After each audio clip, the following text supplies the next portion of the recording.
go. All right, off we go, friends. Good evening and welcome to the October 16th, 2023 meeting of the City of Summit Zoning Board of Adjustment. My name is Stephen Spur and I am chairman of the Summit Zoning Board. In accordance with New Jersey Statute 10:4-10, adequate notice of this meeting has been provided to a newspaper of record and has been posted here in City Hall. This meeting is a judicial proceeding. Any questions or comments must be limited to the issues that are relevant to what the board may legally consider in reaching a decision, and decorum appropriate to a judicial hearing must be maintained at all times. For the benefit of the interested public, this meeting is being live streamed to the city's YouTube page and also broadcast on Summit's government channel, which is Comcast Channel 34 and Verizon Channel 30. Please note that fire exits are to my right, your left, and at the back of the room where you entered. The city has a listening system to assist the hearing impaired. If anyone needs hearing assistance, please obtain the system here at the dais and return it after our meeting. Andy Ball is the zoning board's attorney. He will advise board members on matters of law and is the key interface with an applicant's attorney.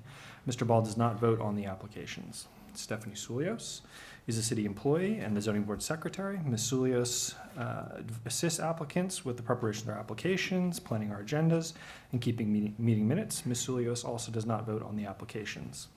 Our board consists of 7 regular members and up to 4 alternates. All members can participate in the hearings tonight, but a maximum of 7 can vote. Most applications require a simple majority to be approved. Some applications require 5 affirmative votes to be approved. You will be told which majority is required before we begin our deliberations. Ms. Sulios, will you please call the roll of the members? Sure. Chairman Spur? Here. Vice Chairman Steiner is excused. Ms. Newell? Here. Mr. Gonzalez? Here. Mr. Mullen? Here. Mr. Millay is excused. Mr. Loikitz? Here. Ms. Toth? Here. Ms. Sager is excused. Mr. Feskins? Here. Mr. Yuko is excused. You have a quorum. You may proceed. We generally hear the applications in the order they are listed on the agenda. We try to have each hearing last no more than 30 minutes, but do understand that some applications are too complex to be heard within that time frame.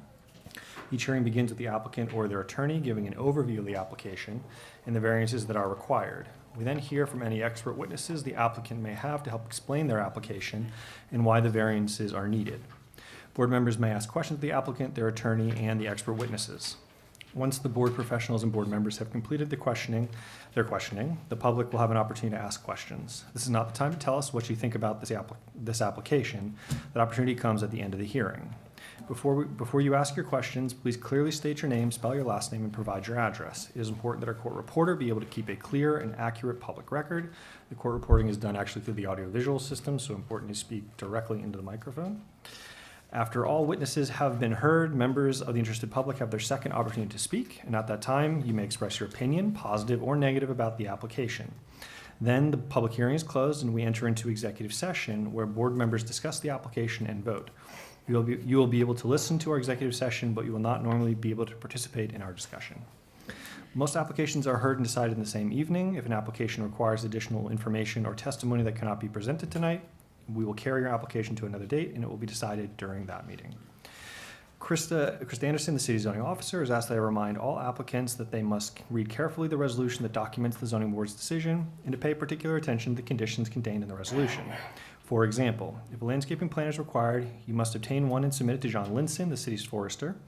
If a grading plan is required, you must have one prepared by a civil engineer and submit 3 copies along with the application fee to the city's engineering division. Failure to satisfy all conditions in a resolution will result in a delay in approving your application, as it will necessitate additional follow-up from zoning and other city staff. The resolutions documenting the board's decision will normally be available 1 month after we decide the application. Before we hear from our applicants, if you please rise and join me for the Pledge of Allegiance.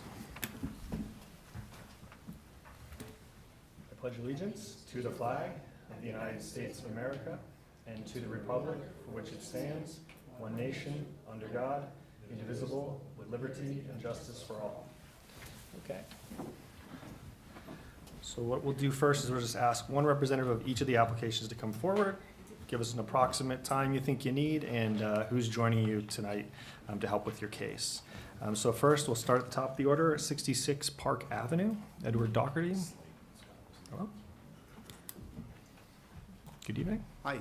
I think I'll need maybe 15, 20 minutes. Okay. Anybody with you this evening? Architects, engineers? No, just myself. Okay, yeah, great. Next, 145 Oak Ridge Avenue. Good evening, Mr. Chairman. Hello. I have with me tonight the applicant, architect, and a planner. So I'm thinking roughly 45 minutes to an hour. And who are you? Attorney Rosemary Stone Dougherty. Wonderful. Thank you Thank so you. much. All right, and then next we'll have return case here, 3 Drum Hill Drive. Do we have Antonio with us? No? We're expecting him? I saw him outside. Okay, we'll see. We'll hear from him soon enough. Fourth on the docket is 7 Manor Hill Road. Mr. Block? Good evening. It'll be our architect and my wife and I, and we'll need about 15 to 20 minutes. All right, thank you very much.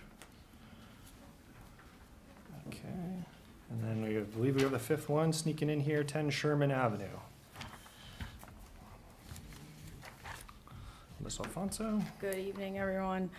We have 2 witnesses, about 30 minutes or less. Great, thank you very much. Thank you. All right, let's start back at the top of the order, 66 Park Avenue. Mr. Dougherty, you're welcome to join us here at the front table if you like. You can sit there.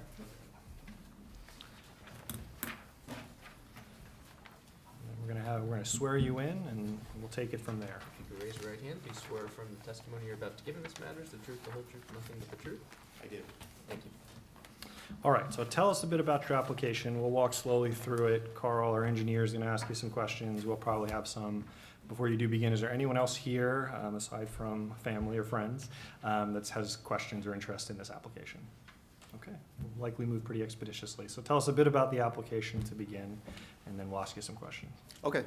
Prepare this statement, I think this will sum everything up. Perfect. So I'm seeking a variance to my property's rear yard and western side yard property setback lines to allow the approval of a larger backyard patio.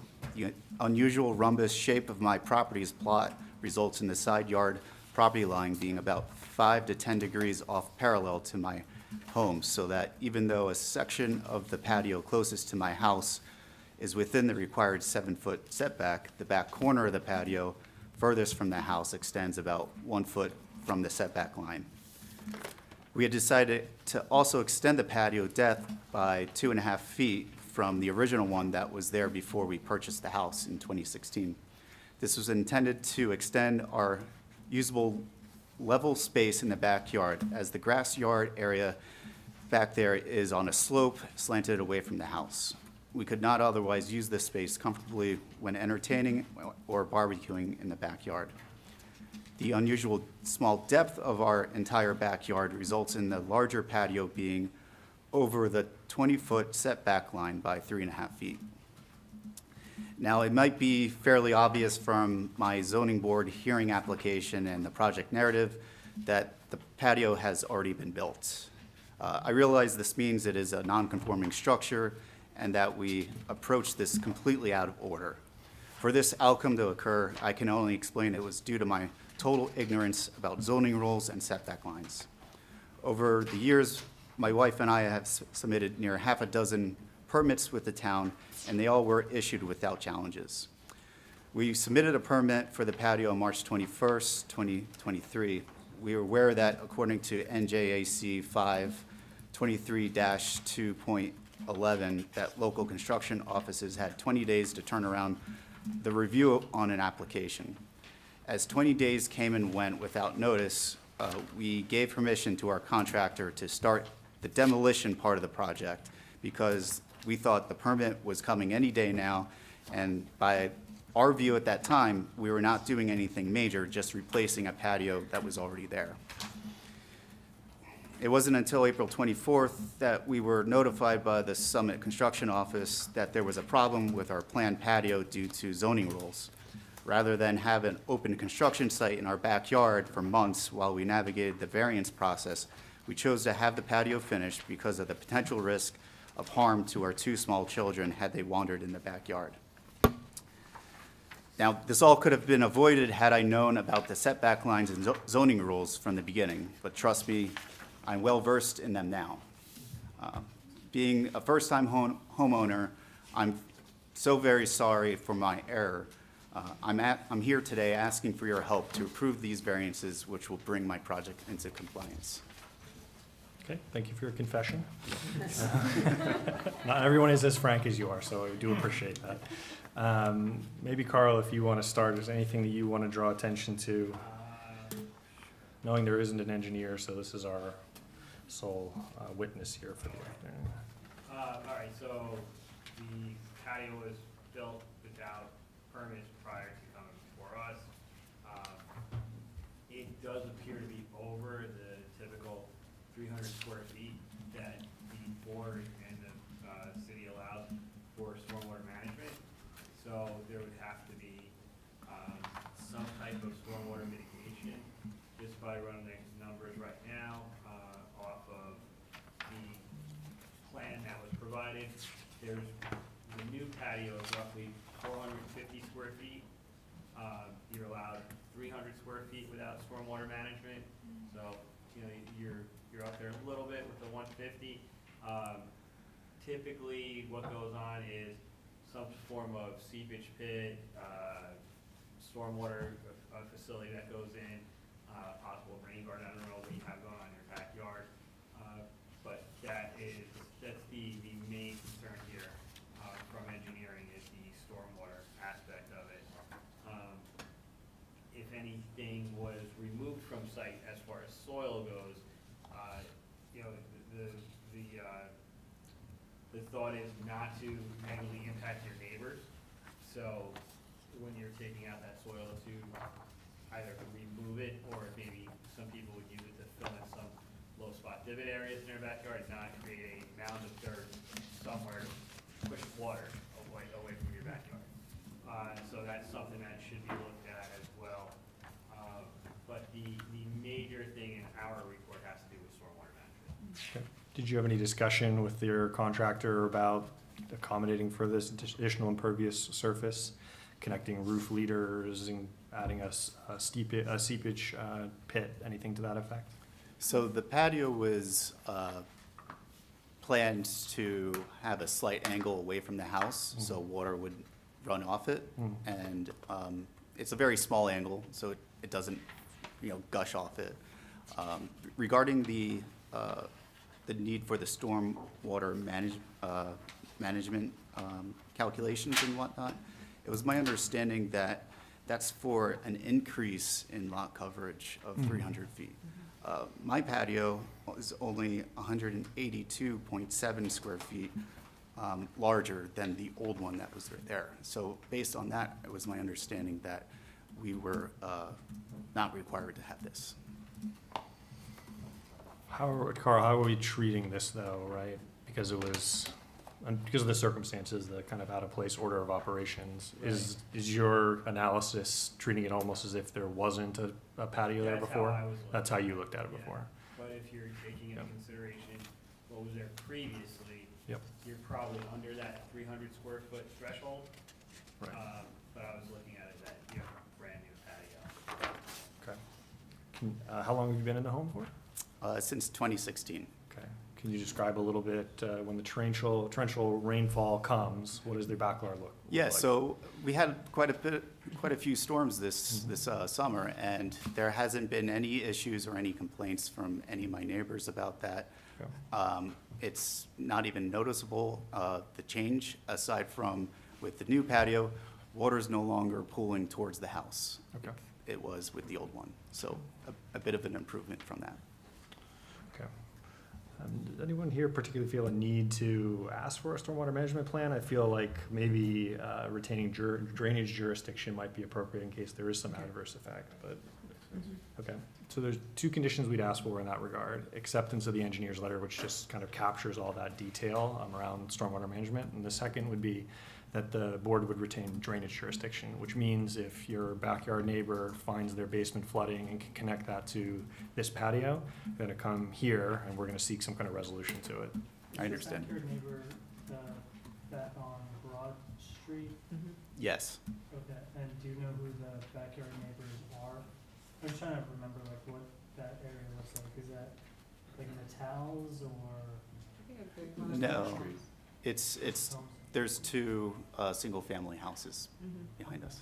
The pitch, it's just, the pitch is, well, it might not be your pitch.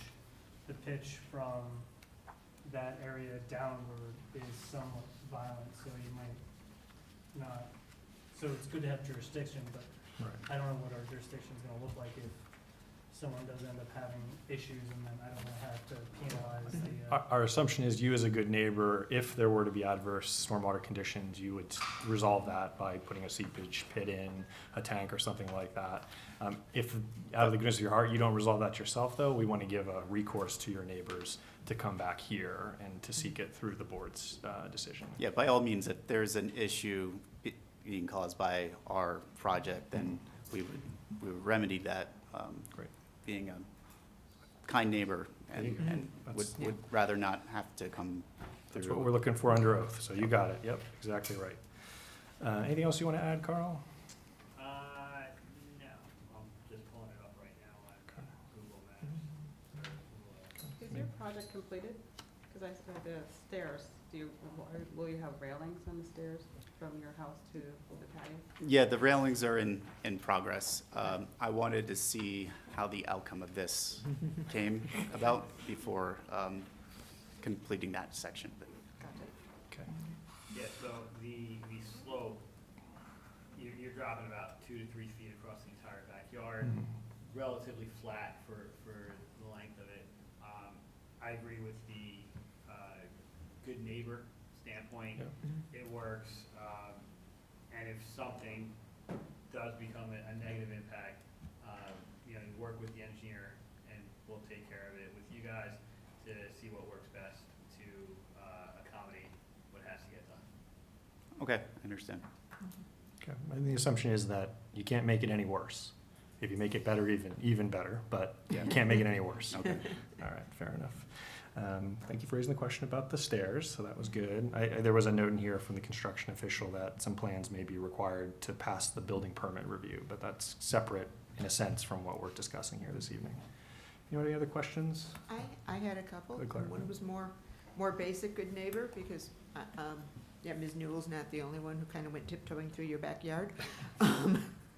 You are rather high compared to the neighbor behind you. Have you just had a conversation with them about whether you're impeding their use of their outdoor space?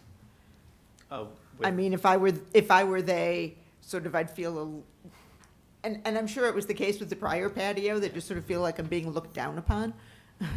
yeah, so from that angle, when you're on the patio, you can't really see too much. We have a back fence there too. Yeah. From our kitchen window, you could see well into Okay, their yeah. house, but there's not Okay. much we can do about Yeah. that. And then I think this may be more a question for Mr. Ball and the engineer, because you kindly gave us all of these photos, including one with the yardstick. Looks like the patio is in fact 7 inches above the grass at the back end, so does that make it a deck? More than 1 foot. 1 foot, okay, 1 foot why was I above the thinking ground. 6, never mind. Good, I'm glad I was wrong. Any other questions from the board? No, so we have the 2 conditions as noted, one accepting the engineer's letter, the second for the board retaining drainage jurisdiction. Any members of the interested public here this evening for the application? All right, hearing and seeing none. Is there anything you'd like to say in conclusion before the board deliberates? No, Excellent. All right, strong close. I said the 2 conditions, so I'll You did. spare you that, maybe Andy. Thank you. Who'd like to begin the deliberations? David? Oh, sure. So historically, I've definitely looked at these, ask for forgiveness rather than permission cases rather skeptically. This one's a little unusual, because usually when we see those, we're dealing with some sort of lot coverage type of situation, where it's some obnoxiously large deck or patio that everyone knows they wanted to build and have the board say, oh, go ahead and tear it down. This isn't that, and that's why I'm comfortable here. You know, this does seem like a legit mistake on setbacks, and you should take them seriously. I don't think the setback encroachments are egregious. The property is fenced, and I don't really foresee this having a major impact on anyone, so I think the negative tests are certainly met.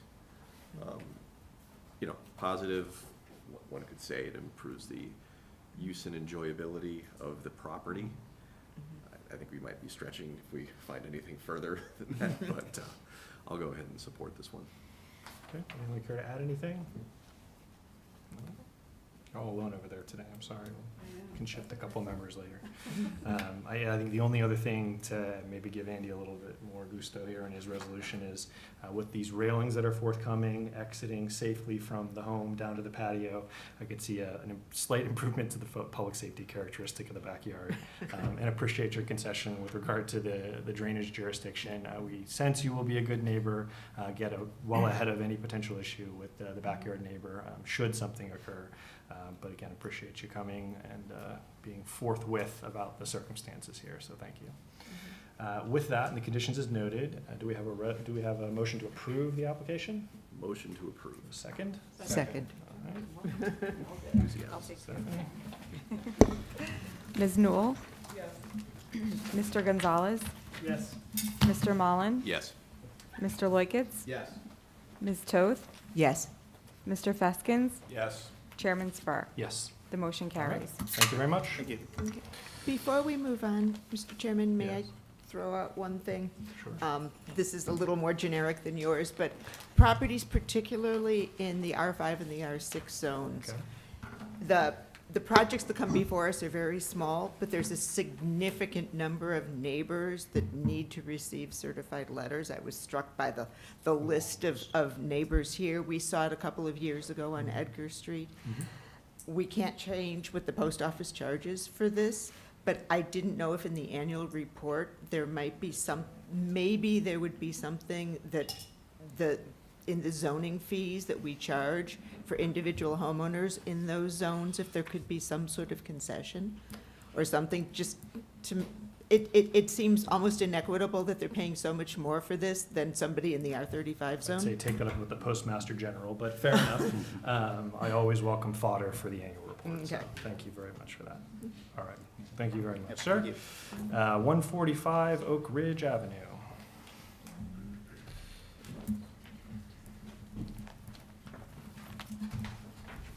It's almost as controversial as stack parking.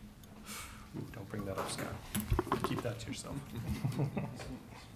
Good evening, Mr. Chairman, members of the board, Attorney Rosemary Stone Dougherty with the law firm of Jabberbound and Borgaff, here tonight on behalf of the applicant, Mr. Alessi, who is the owner of 145 Oak Ridge Avenue, Block 4802, Lot 9, who is in the R15 single-family residential zone.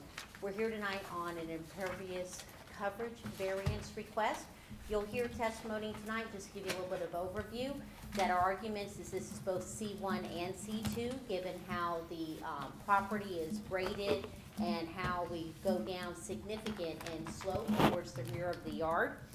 Just to give the board a little bit of a roadmap, I have my client, Mr. Alessi, who's going to testify first. Then we're going to bring up our architect, and then we're going to bring up our planner to kind of summarize the application.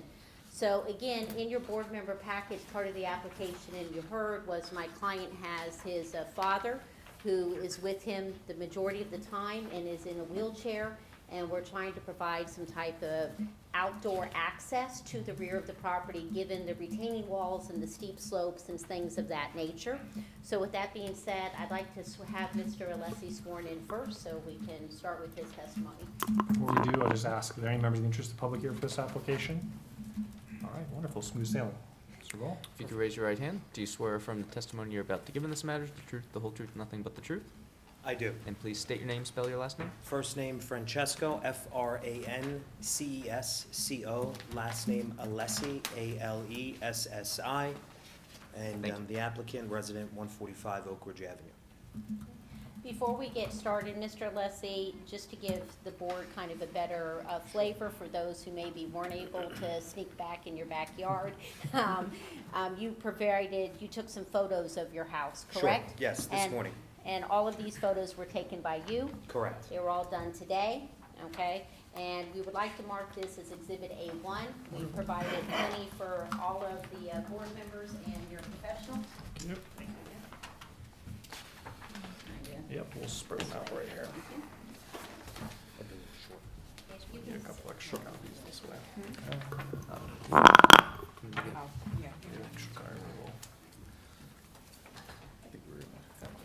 So, Mr. Alessi, just by way of some background, so the board understands how we got here this evening. You initially installed, and I believe it's photo number 2 in the packet, a little kind of front seating area in your front yard, correct? Correct. And when you did that, you went slightly over on coverage. What's permitted in the zone is 35%, and with this front little area here, you're at 35.03%, correct? Correct. So tell the board kind of the importance of that front area. The thought was to balance and have a seating area, small seating area with the large lawn that I have. In the next photo, you'll see the larger lawn, so there's no porch, there's no real sitting area, so to accommodate some small area for the front and the use of the front lawn, we installed the patio, or this small sitting area. Now, with that being said, you have children, correct? Correct, yes. And the way your property is, sloped, really the flat usable area of the property is more to the front, is that correct? Correct. The majority of the flat usable property is in the front. And across the street from you, what exists on the other side of the street? The Watchung Reserve. Right. So you're primarily front yard parents, right? The kids play soccer in the front Yeah. yard, they do everything in the front They yard, do a lot, correct? yeah, in the front yard, yeah. Now, by way of background, you bought the house in 2017, is that Correct, correct? correct. And when you bought it, the pool and the retaining walls, everything was already existing, correct? Correct. There was a pool house, retaining walls, steps in the rear. It was all existing. Right, so these weren't improvements that you made, No. but you learned when you got ready to purchase your house, the house had a problem, correct? Yeah, I found out that there was coverage issues immediately after I purchased the property and got to digging into the survey. Okay, and when that happened and you went and you worked with the town, they advised you that most of what the prior owner had done was done without permits and all needed to be ripped up, Yeah, correct? I'm not sure what he had permits for or not. Right. So can you just kind of walk the board through a little bit here on some of the pictures of where they'll see those areas in the back where you Sure. took everything up? Right. So, not immediately after I purchased the home in 2017, I did any work. Most of the work consisted of carpet removal, hardwood flooring on the inside. The work occurred when I obtained permits in 2021, October, for facade upgrade, stonework, upgrade in compliance to current codes of the front steps, rear steps. And as I dug deeper and had an opportunity to discuss with Krista, come to realize that as I removed the rear patio to the rear sitting area to establish the foundation for the stonework I installed, I realized I couldn't install it back. So the patio that was pre-existing at the home, there was a side walkway, I could not install that back because I would be over coverage. So what I did is focus the attention on replacing the driveway last year, fixing the house, installing some dormers on the attic, and kind of completing the house as a structure as a whole. And those are the photos you'll see on pages 1, 2, 3, 4. So that's basically what you have left. The only remnants of construction are 2 window dormers above the garage over the guest room. And then I believe it's the 6th photo, you get to see the what's left over of the rear patio. So in this photo, at one point there was a rear patio to the house. After performing the stone facade work, the natural stone facade work that you see in the left-hand side of the photo, and creating a compliant rear step, because the original step with the home was not compliant from, just an access perspective. I was left with an incompliant patio. So I had to remove it in its entirety and remove the side walkway in its entirety as well. As you continue to see the photos, what you have left there is just basically the remnants of the removed bluestone patio. There's some stone that was just, that's a small river stone, so you're able to walk on it if you have to walk on it barefoot on your way to the pool. And then those rear steps that you see there with the railing, I actually installed that railing. At one point, never had railing when I purchased the home. So to provide some sort of accommodation for pedestrians going down to the lower area, there's 5 steps there. I installed just the railing. The steps were existing, the walls were existing. And then as you can see, as you get to the rear of the home, this is another shot. This is the side walkway that was removed. as we did the work on the facade. And then you get to see the back of the home in the later photo where you can see the 1, 2, 3, 4, 5, 6, 7 steps down to the pool area. And there's just grass at this time around the pool. There's some stepping stones at the landing. And then the third to last picture gives you a perspective of the grade change from the upper portion of the backyard to that lower portion. And then as you continue, you really get to see how much different and how much significantly lower the pool area is compared to the rear of the home. And then just the last photo is just another perspective of the rear of the home.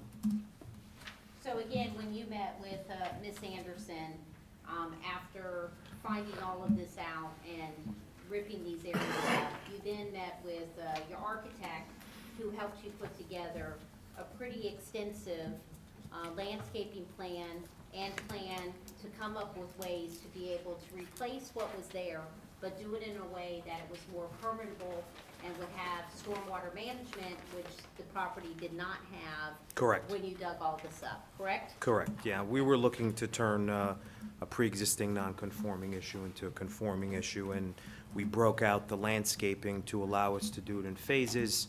Phase A was completing the front of the home. The pre-existing landscaping was disrupted during construction, so we wanted to get that back immediately and prevent any erosion. And then Phase B or Phase 2 is what you see before you today. Okay. So with that being said, your plan right now involves installing 4 dry wells on the site, correct? Correct. Okay, and the stormwater management plan that you worked out with your architect who provided the plans that the board has actually provides for more than the coverage you're putting on the property, or should I say returning to the property, correct? Correct. We look to, exceed to make sure we had plenty of coverage in a large storm event or rain event. Now, one of the questions that came up is about the pool fence. Can you explain to the board what they're seeing here with this temporary fence was only during construction, that the fence around your rear yard is fully compliant, correct? Correct. As you go through the photos, you'll see sections of the pre-existing white fence and stockade fence were missing that are closer to the home. That was displaced during construction. Obviously, if I'm able to reinstall the patio, I'll reinstall the fence in accordance with code. This was installed temporarily because I have a young son and I want to make sure there's no issues, so I'm maintaining that. That's a compliant fence, safety fence. And you also reviewed the environmental letter that we also received from the Environmental Commission, correct, that talked about different types of permeable pavers and using native plants to enhance the landscaping plan, and you have no issues complying with those types of comments, correct? No, I do not. Okay, and then you also had an opportunity, we already talked about the pool compliant, the fence is being compliant, it has the self-latching, self-closing swing out for the gate as well, correct? Correct. Okay, and then you had an opportunity to review the engineer's review letter, correct? Most of that's gonna be testified to by your architect and your planner, but there was one comment about some open permits for the driveway. That was all resolved, correct? Correct. The replacement of the existing driveway to radiant heat driveway and all of the subcode inspections have been completed. I have copies of those inspection cards. The electric inspection card is on the actual boiler itself, but all of those inspections have been completed to date. So just to go back to your father for a minute, obviously the primary area that you have the most concern with is being able to have your father be able to come off the rear of the house onto the patio area next to the house, correct? Correct. The easiest access point is the driveway, and if I could have barrier-free, it would be helpful. He had a stroke in 2000 and subsequent stroke in 2019, so he is in a wheelchair. My mom is now in a walker, so for the summer, it would be nice to just bring them to the backyard. And then, obviously, the secondary concern, which was already implemented, was the front area, correct? Which is where you're able to allow the children to play in the front yard when they're supervised, correct? Correct. Okay. And then obviously, the third area of concern is having some type of area down by the pool, so when you're down there with the children and having access to the shed, right? Exactly. So that really, in a summary, is what you're trying to achieve here on these different levels of your property, correct? Of course, we love the community. We've been here since 2017. I was looking for in Summit years before. So I found this great home, and I tried to, move in and not take on too much at once. So I'm happy to report the house is almost done, and I really like the way it came out. It's a home originally from 1944. So we try to bring back that integrity of the home and keep that integrity of the home while working with the property we have. And we feel this would allow us full utilization of that property. And ultimately, more taxes when assessed properly. Okay, thank you. Thank you. Appreciate it. Thank you again for your time. I appreciate it. Thank you. Sure. We'll have an architect, so Carl will let you loose on the architect with more engineering questions. Is there anything you'd want to ask of Mr. Alessi, though? The only question I have, for the ADA aspect with coming off the rear of the house, Mhm. is the intention to just be on the patio and driveway side, or to have ADA access all the way down to the pool? The goal would be for the patio, right? Okay. And then I can maneuver him down that small hill you see. Right. If he wanted to go towards the pool. Okay. But the real goal would be to get him at least to the backyard Yeah, and get sitting outside. in the back patio. Got it. My mom could manage the steps with the railing, that's why I installed the railing. Because it was unclear if the Yeah, intention I was appreciate to that. get all the way down to the pool or not, so staying Yeah. on top. Yeah, I Let's think, call it up top. yeah, Got it. Okay. thank you. Thank you. Does this replace everything that was previously there? Like in terms of this overall square footage of coverage, the impervious coverage that you're placing in here? I don't know the exact number, the landscape architect could speak to that. I do know where we took away from some areas and replaced another and balanced it more appropriate than what it was. I can tell you that. Do you know if there's a net increase or decrease from? Well, I think that's what why we're here existed? today. There's a net increase because we've brought the front steps of the home, they're larger than what they previously were. The rear steps are larger than what they previously were. There's a We- net increase of yeah. approximately 75 square feet. Yeah. And that's mostly attributed to that front seating area. Right. Right. As you thought through plans, was there any thought given towards achieving a decrease of impervious coverage, knowing that you had an existing non-conforming home? It would require removal of something on the home, and my family was growing at that point, so I did not have an opportunity to do that. What I did is add and fit out the attic to add an additional bedroom to the attic, so there was no opportunity to decrease any portion of the home. What I did is I decreased. Not the home, just the exterior coverage. Yeah, it was all, there's a driveway, I can't decrease from there, there's a front path, I need a front path, and it's replaced in the existing location of the front path. And it was that front sitting area, which previously it didn't have one, at least, so I could see my kids running around the front lawn. So I'm in a level of priority, I didn't find an opportunity to decrease in that, order of priority at this point in time. Right, I was asking about the plan before us right here in the yard and all that. Right, is what he's saying is the plan that you have now, when you looked at what was existing previously, was there the opportunity to cut in areas? Yeah, Okay. I think if the board is willing, there may be an opportunity to present something that has an adjustment, or to present to you guys an adjustment. Of course, I would consider any sort of recommendation the board has. Yeah, of But course. also, just to be clear, some of the calculation is the retaining walls themselves, Yeah. which is causing the number to also be higher. So that is something that we can't really cut. Yeah, no, because, exactly. you know, Yeah, we to have clarify, you understand the grade difference and what what I'm dealing with at the lot, so some of the coverage is unavoidable. But again, the areas that previously had coverage, just to be clear, and this will be more clear when your architect testifies. Sure. You went to better products than what existed previously to provide for the permeable pavers, the grass pavers and things of that nature. Correct. Which still count as impervious, but are a significant benefit to what existed Sure, previously. it allows for, exactly, Right. yeah. So it's, the rear patio was blue stone, and we're gonna change that to a pervious product. Okay, any other questions from the board? Yeah, I have Okay. one question. Please, go ahead. You had mentioned you did a bunch of stonework here. Yeah. The stonework on the side of the house where that front patio setback Mhm. area, was that extension from the house added, or was that existing? This one, where the archway is. Which Was this wall existing, or was this added?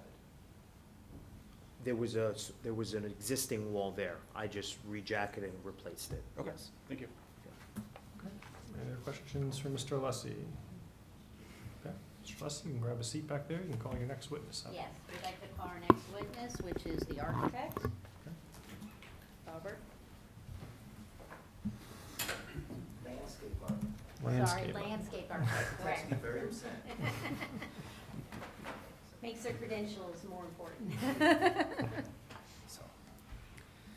Please raise your right hand. Do you swear from the testimony you're about to give in this matter is the truth, the whole truth, and nothing but the truth? I do. Please state your name, spell your last name. Robert DeStefano, Destefano. Thank you, and can you briefly describe your background and experience for the board? I'm a New Jersey licensed landscape architect. I've done several properties in Summit, and that's what I do. And as of this evening, all your licenses are still current? Yes, they are. Okay, we'll accept your credentials. Welcome. Thank you. Okay, can you walk the board through, I know you brought with you, these are the same plans that were submitted to the board, correct? That is correct. I did not bring a copy of the colored landscape plan, but it's all in my head, so if you have any questions, I have it if you'd like it. so there you go. Okay, can you just kind of walk through the board what let's start with where his father needs to be able to come out to the property, the rear Okay. patio. Explain to the board what that is comprised of. That is, well, the curb is being cut and there's a slight slope, so he can access the back patio. The back patio, I was very intrigued about the coverage on this property. It was quite a challenge. But I thought one of the best solutions for that back patio was to create, and I know you consider, permeable pavers as, impervious. I totally accept that. So I designed a system underneath there with different types of 4-inch perforated pipe to catch the water as they percolate through the pavers. And still, we have storage chambers available to take that water in, even if it doesn't percolate through the ground. So it's almost like a double system. I can't quite do the math, but we kind of overkilled it there. I did that on purpose because I wanted to show good faith, and I think it's going to be amazing. It's going to look really well.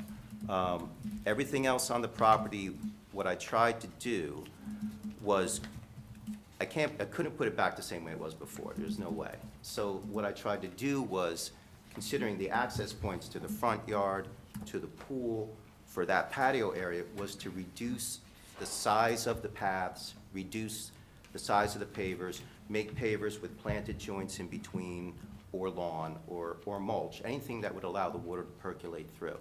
And then take into account every single impervious piece of coverage that was proposed on the plan and capture it anyway. So that's why we did this. So again, I think it was, a little overkill, but I think it made the most sense.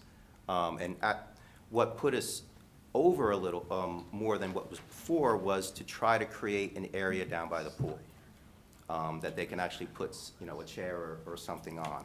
So that's where I did not use permeable pavers there, and there's a reason why. At first, I specified it on the concept plan, because that's what was going through my head, but I would only specify that if the pool was being built at the same time. This was a pre-existing pool with its own shell. I had no idea what was down there. So if I started to introduce permeable pavers and allow water to infiltrate next to the pool, it could have compromised it. So I changed that to just regular concrete pavers using the same materials, but just having a regular concrete, paver base, all dry set. And I thought that was a wise decision, so there wouldn't be any failure, cause problems for the neighbors down below. So that was one thing that I did, but I thought it made a lot of sense. So again, right now with the way the plan is proposed, as you put it, not only do you have it where it can percolate and go into the underneath piping, but you also have introduced 4 dry wells to a property that previously had how many? I don't think it had any, Right. from what I could tell. So now, from a stormwater management standpoint, this site covers not only what you've proposed, but allows for additional runoff beyond what is already proposed, correct? That is true, yes. Okay, and those calculations are on the plans that the board has with them right now, correct? Yes, they are. Okay, and then a step further, the client, unlike, certain clients, was very much interested in improving what's already a very mature and landscaped property and adding more landscaping, correct? Correct. I always like to use a mixture of native plants and ornamental plants, and of course, deer-resistant plants, which is a challenge. In some instances, there are certain things that I would specify that might be an issue, like a butterfly bush or something like that. But I don't know if you know this, some of the older butterfly bushes, they seed like crazy. They're horrible, like Pink Delight, what's the other one, White Profusion. But a lot of the newer ones, the newer hybrids, their seeds aren't really viable. And also, if they do seed, they're so small that they're easy with regular landscape maintenance that they won't become an issue, where they're just sprouting up all over the place. So I avoid the old ones. And there's a couple other grasses that I had on there which could potentially be an issue if they revert back to seed, if they revert from their cultivar back to seed, like the Hacknacloa macra. But I've never seen that happen. Hacknacloa grows so slow that I've never had an issue with that, and I've been using it for 20 years now. So, butterfly bush, the only other thing, no. So. And then the other issue you had with the property is this grade difference, correct? From when you come out the rear where the patio is, and you have the retaining walls that are already there and existing, and then you drop down to the pool area, correct? Correct. So that was part of your reason for also basically dividing the property up, as you call it on the plans, into different areas for that water runoff to be guided to, for those dry wells, for the percolation, and also where you're showing the additional enhanced landscaping around, especially the rear part there where the pool is, which, you've been out to the site numerous times, is an additional drop in grade to the neighbor behind, correct? Correct, Area A and Area B. And Area A, one of the reasons why I designed those, stepped those 2x2 pavers with the plants in between was because before that, it was just a bluestone walkway. And the water was just sheeting down that slope into the property. So when you break it up, and you either put in mulch or different types of plants in between the stones, that slows the water down, allows it to capture, and then I introduced 3 catch basins along there, just in case, to catch the water and bring it into the retention area A. Right. Which is a significant improvement for the neighbor below, correct? Definitely. And then, from these pictures that the applicant brought in, the site has a lot of mature trees, a lot of screening. I didn't really see much views from the way the property is graded and the fencing as far as neighbor property. Would you say that's a correct assessment for being out at the site? That is correct. The fencing and the existing holly trees in the backyard by the pool, which is where I definitely could not create a rain garden because you would totally disrupt the root system of those hollies down there. So that's why instead I captured the water and created some plantings along that area. Because it just made more sense. You don't want to compromise those trees. It'd be impossible to get those huge mature trees back there to replant that area. So you had an opportunity to review the review letters that we received from the board's professionals, correct? Correct. Okay, so just to kind of highlight the easy ones first, right? We talked a little bit about the environmental letter, the concerns for stormwater management, use permeable pavers. They gave some suggestions. You're in agreement with that, correct? I am. We should count them as less coverage. Okay, and they also talked about a possibility of a rain garden, which I heard you just testified would be something you would not be able to do. Not in the because backyard. It would cause a detrimental impact to the root system of those existing, correct? True, rain gardens are great. I've designed them before, but there's always a chance they can overflow when there's a pool there. And then there's a neighbor down below who I think, doesn't he have like a pond or something down there? Yeah, so that would be bad. Okay, and then as far as some of their comments about maybe changing out some of the plant or species You're in agreement with that? I heard you just testify to why you would not want to use those types of plantings. Well, I don't correct? mind putting in some ostrich fern and stuff if they want, instead of the hack and a clover. I mean, that's pretty easy. But yeah, I mean, you know, I don't mind switching out a couple of things. And again, I used the butterfly bushes that weren't the seedy type, not just in the front yard. I don't think I really did any in the back, if I remember correctly. Okay. And then you also had an opportunity to review the engineer's memo of September 29, 2023, correct? Yes. Okay, so there's just a couple things, just want to highlight for the record to make sure it's clear. Is there right now proposed any steep slope disturbance of more than 15% on the property? And there's no disturbance of any of the slope. I didn't disturb any. Nope. Correct. And what was there previously is what's being replaced, and as you testified to, most of those walkways are being replaced smaller or now with additional grass areas in between, correct? Correct. Okay. As far as the breakdown on the impervious area calculations on the plan, right? It's your position that your plan is correct, so you'll make sure that the table and the plan match, correct? Correct. Okay. And you talked a little bit about the stormwater management. In fact, you talked a lot about it.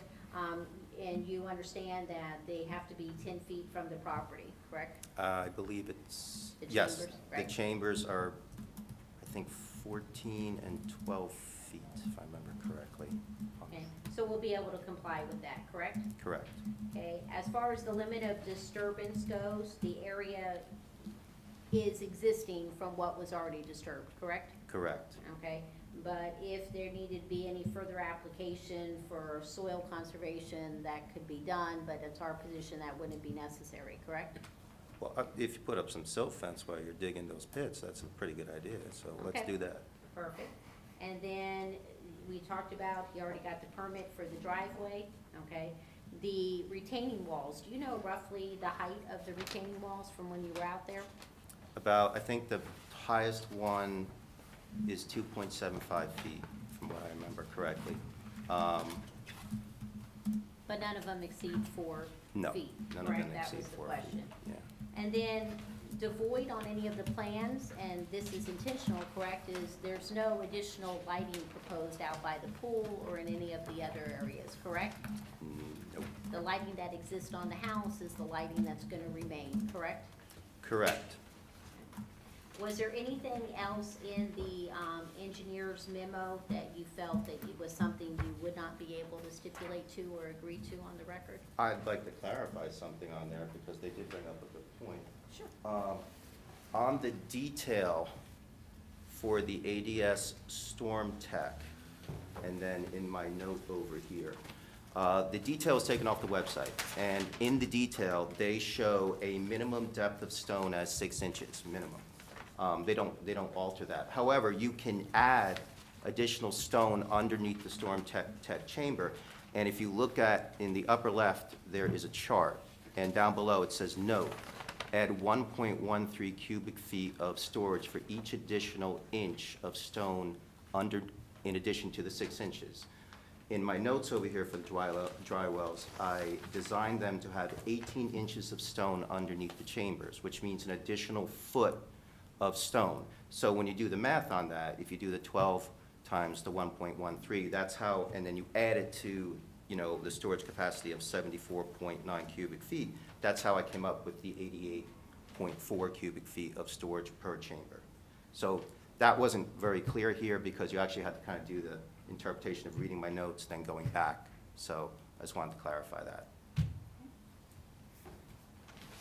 Is that a new exhibit, just for the sake of Stephanie here? Oh, sure. It's your, No, Is there anything new in that? No, there's No. not, no, I'll no. spare Stephanie's desk then. Okay. Thank you, okay.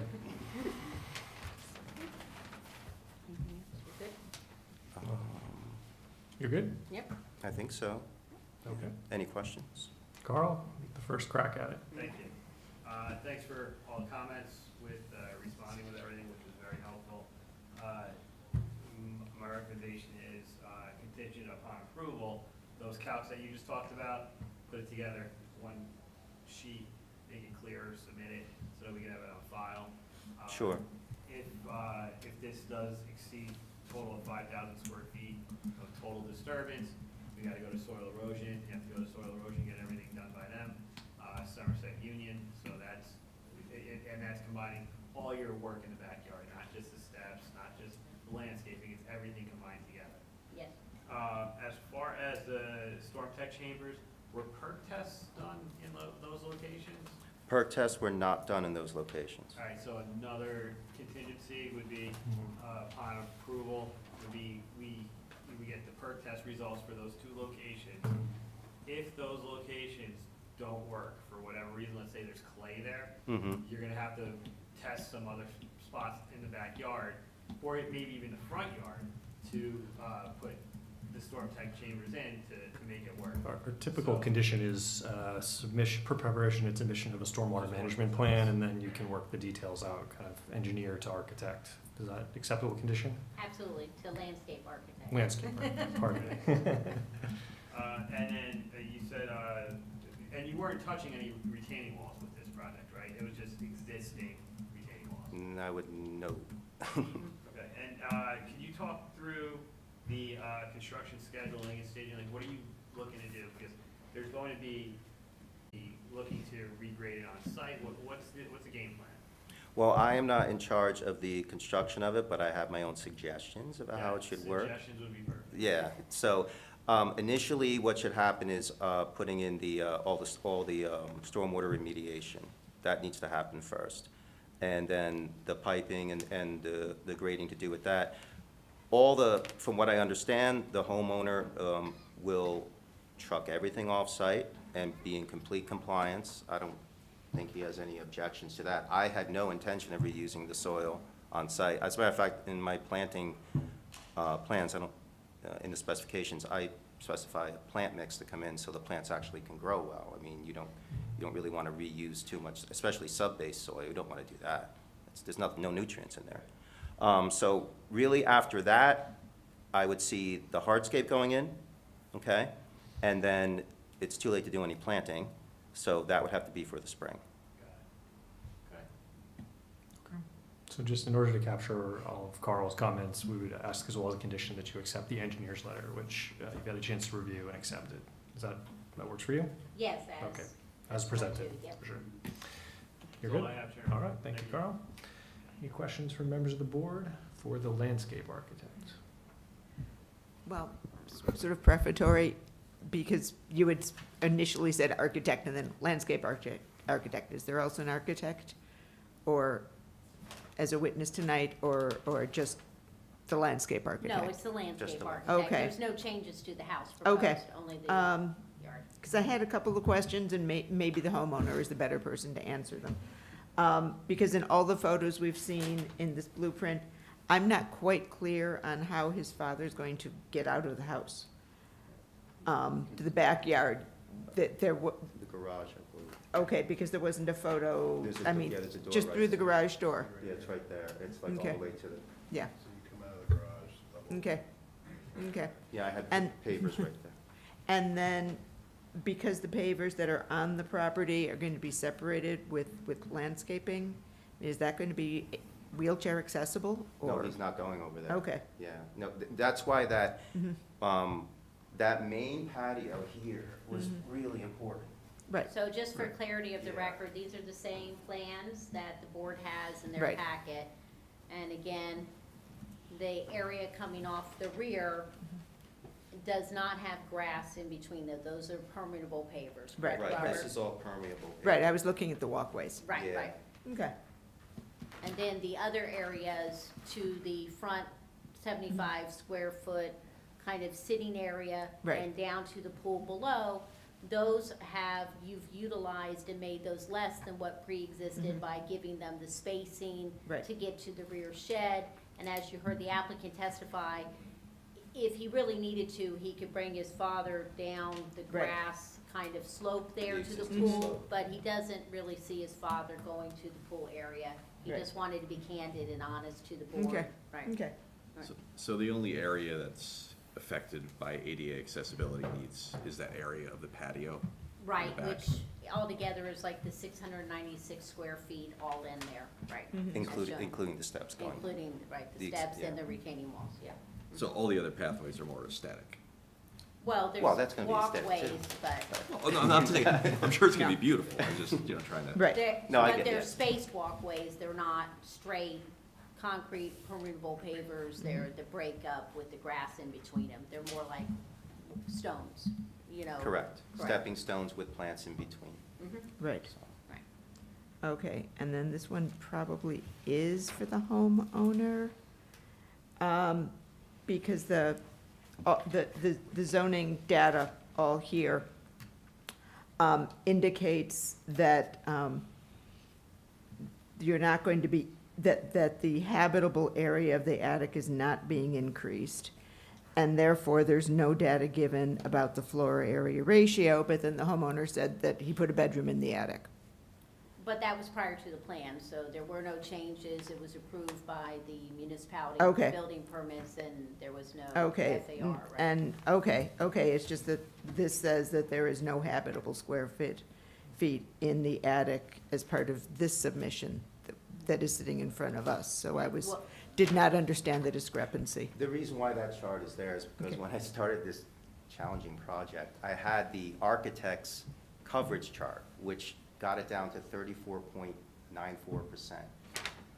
So I thought the best way for me to do that particular lot coverage analysis plan was for me to take what I'm doing, do an overlay Okay. on top of it, and then address the portions that dealt with what I was doing, which is to the left. Right, So I just thought, okay. because this was a challenge. Okay, just wanted to be sure there wasn't Yeah. a third floor being snuck in on us that the city didn't know about. Right, Thank no, you. understood. Okay. Any other questions from members of the board? So are those pathways, like the one leading to the shed, is that Mhm. necessary for access? For access to the shed or just sitting around the pool? I mean, just, no, for both. I mean, what currently exists there now? I There guess. were a bunch of bluestone stepping stones which were removed, and right now, what I was doing was trying to create a sittable area for the furniture, because it's tough to get chairs moving around when there's plants in between. So it seemed more logical to have something like that there. Again, I believe the homeowner is open to switching things around a little bit, but Mr. Mullen, are you by chance trying to find a concession around 75 square feet, the difference between the pre-existing lot coverage and the overage? Well, I'm just trying to find a way to minimize the accession entirely, because you had something previously that was built without a permit. So I get it existed, but that's something, this board would have weighed in on beforehand and maybe asked for, changes at that time, but we didn't have that opportunity. So we have to kind of consider it fresh. Right. And I'm not saying there shouldn't be any excess here. But just Clearly, for, you need to but access just the for pool, but clarity, you that should find was a way to minimize the pre-existing variances. predecessor and title who But it was did all of that non-conformity, work. though. It was pre-existing non-conforming, right? And because of what was there and what the client purchased believing to be legitimate and didn't find out was not legitimate until dealing with Ms. Anderson and the zoning to make these enhancements to the stone facade of the house and start digging those foundations, I think the applicant, it's our position as demonstrated that they really have tried to go above and beyond by putting in a very extensive stormwater mitigation system to a property that didn't have one at all, going above and beyond on the landscaping plan, showing that they weren't just gonna try to come in and put concrete back where concrete was coming in, and unfortunately, we understand the ordinance, and some it is what it is, you don't get any credit for permeable pavers, but doing those things, doing those green methods to show that the board, and not to go and put exactly back what was there, except for that rear deck area that would be the ADA accessible, came in with the stepping stone idea for the walkways, but you're correct, did add that 75 square foot front area because of the challenges with the property, which you'll hear about more from the planner, and having some open level area that the kids can play that doesn't have a pool in it. so that there can be some type of activities. You know, if that area wasn't there, you know, it would be under, you know, 75 square feet. If we did the calculation before, and we did have the survey that was submitted to the town, you know, we brought it down, you know, unfortunately not as much as we'd like to, given the constraints of the property, the retaining walls, the levels that are here. But the applicant really also tried not to appear to be too piggish, you know, wasn't asking for all the way around the pool, just asking for a little area to kind of tuck it back where the shed was, to use it for both pool and access to the shed. I believe all the play stuff for the kids is in the shed and Right. everything, so that makes a lot of sense, so they can easily get to everything and put the chairs in there and stuff like that. I mean, it just makes a lot of sense. But just to clarify, I think the concern is the applicant didn't go in with the mindset to just put back what was there, correct? That is true. Right. The applicant went in with a way to try to make things better, but still to be able to have that area in the rear and then some type of area by the pool, correct? That is true, because, I mean, my idea of putting in the permeable pavers, that was kind of a bummer for him because he couldn't reuse the boost. So, you know, but it's gonna But look to be good. clear, the area adjacent to the pool is new. There's nothing being replaced. There's grass there currently. There's grass there currently. Yeah, they wanted the sitting area by the pool. And what's the approximate square footage of that space? That space. But just to be clear, there was blue stone around the shed, and that's what we were talking about, all Yeah, so I'm along not that walkway to speaking the of the I'm talking city. about the, The paver Right. patio is 265 square feet by the pool. That's right. And that includes the pavers going to the shed, correct, in that 265? In your little thing there? Here, no. It does not. The pavers, the bluestone pavers going to the shed is, that's another 60 square feet on top. So what are those two numbers together, just so the board understands? That would be 325. 325. And how much of the bluestone was there with the shed? Do you recall from before that was brought up? I believe it was about the same, maybe a little less. I don't recall. according to your drawing, 60 square feet. Okay, 60. So about the same, right? Because you're saying So then 60 that's the now, same. right? Mhm. I lean a little bit, for fear of delving too deeply into deliberations, to the question of, can this site accommodate the overage that they're requesting? I'm not sure I want to go too deep down the rabbit hole of, does it meet the strict DRO requirements? Does it fairly increase? Is the 75 feet fairly increased? And I look at the walkway along the side of the house. I don't know if you really need that. I don't know if you really need that front, patio, for example. I would just point out, Mr. Chair, that in many other cases of similar situations, Mhm. we have undertaken an analysis. Okay. I'd welcome a member of the board to undertake that analysis and begin because the work to be done essentially is to prioritize the impervious surface and knock off 100 feet here, 200 feet there, reduce a 265 square foot patio around the pool to some other number.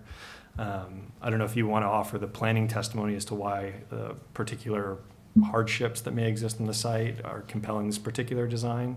You're a very creative landscape architect, so I'm sure we could find any number of permutations of the plan. That's not probably what either the applicant or the architect came here this evening wanting to do.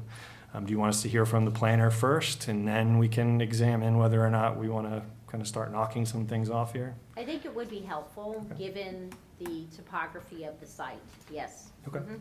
Okay, and the goals and objectives of the applicant, Okay. yep. Any other questions from members of the board before we jump to the I planner? have Go ahead, Jay. Just one point of clarification for me, because I'm still struggling to trying to figure out what was existing. Is from these photos, all the gravel locations, was that existing paved, bluestone, whatever, impervious surface? Yes, Okay, yes. thank you. Good. Anyone here in the general public for this application? No, okay. we'll continue to the planner then. Thank you very much. Thank you. Our next witness is Alexander Dougherty, who is a professional planner.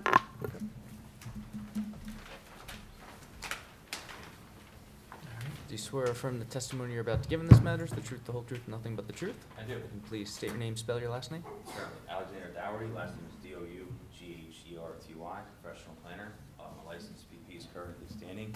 Nationally certified AICP is also good, current. I testify in this capacity on a weekly and daily basis. First time in Summit. With that being said, I will take any questions. Good. We'll welcome you to Summit and we'll accept your credentials. Thank you. So, Mr. Dougherty, you heard the application as presented and some of the concerns of the board members, so I'll let you kind of jump right into your testimony as far as the planning proofs here with the positive and the negative and the C1 and the C2 arguments.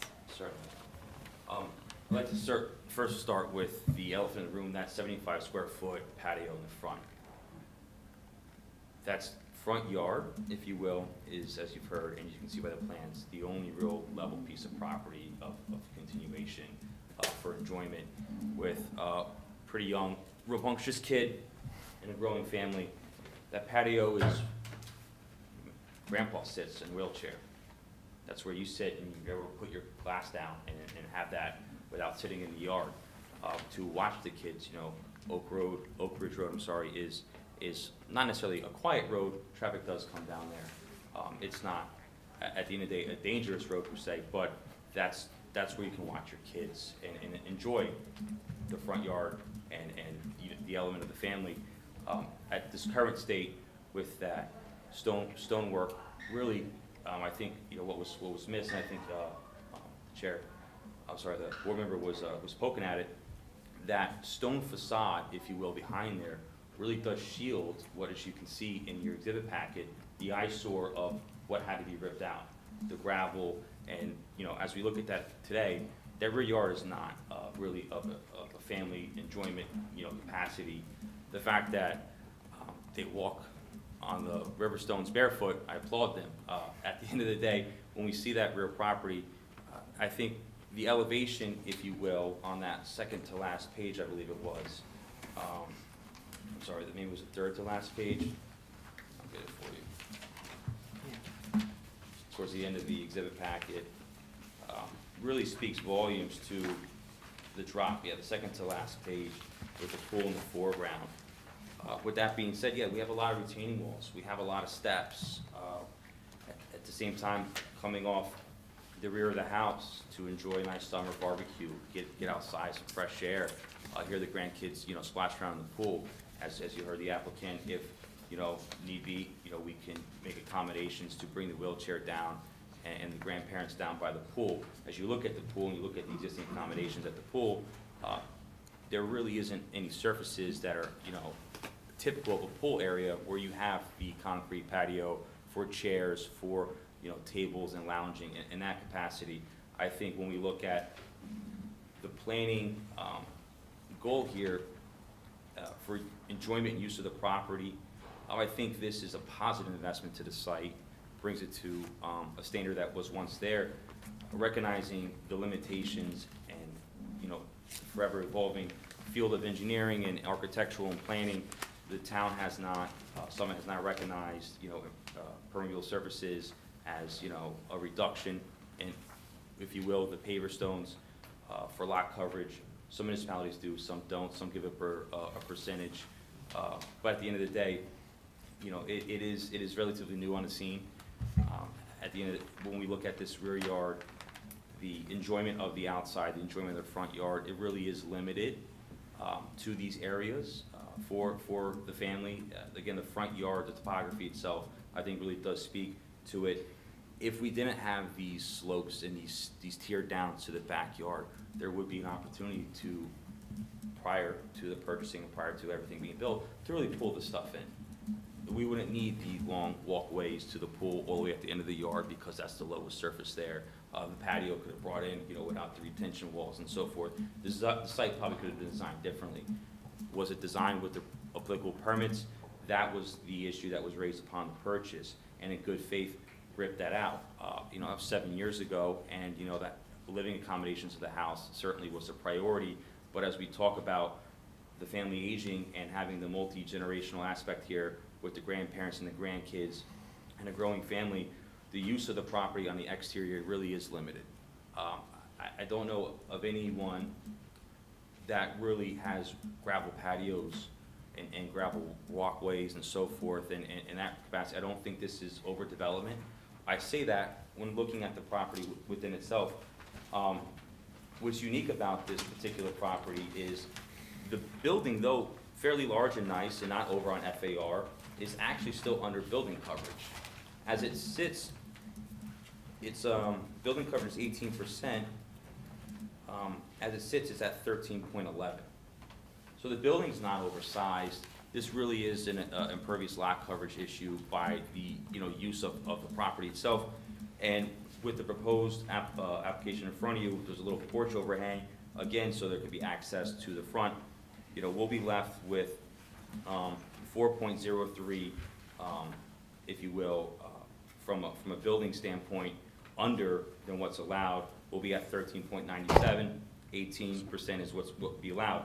I say that when we look at the balancing of this overall lot coverage issue, we're 7.72% over on impervious coverage, and it really is the walkways, the pathways, and again, that is recognizing there isn't an ordinance that has recognized the permeable surfaces of the newer technology out there. And what's important to know, and I wish it was brought up, is when we talk about overdevelopment, let's talk about over-engineering the site. These seepage pits, these drainage, stormwater managements, with the, I'm not an engineer, but this is with conversation with the team, the major storm event, this has the capacity to hold what would be equivalent, from my understanding, of impervious coverage of additional 495.6 square feet of impervious coverage. So the site is over-engineered from a drainage standpoint to accommodate more impervious coverage if there were to be a more severe storm. Those seepage pits can hold that water. So on a typical day-to-day basis in an environment, I believe the site is over-engineered for the increase in impervious coverage, which the prior property owner entitled was not. There wasn't any stormwater management here. So recognizing the concerns of the municipality, the impact that impervious coverage may have on the enjoyment of another neighbor's property, it was something that had to be done if we were even going to consider coming before you, is to have the stormwater management systems in place. With that being said, currently, without the patio, that 75 square foot seating area, we were at 34.98%. The requirement for coverage is 35%. That 75 square foot patio there brought us to 35.03%, which has brought us to the conversation of, well, what can be done here?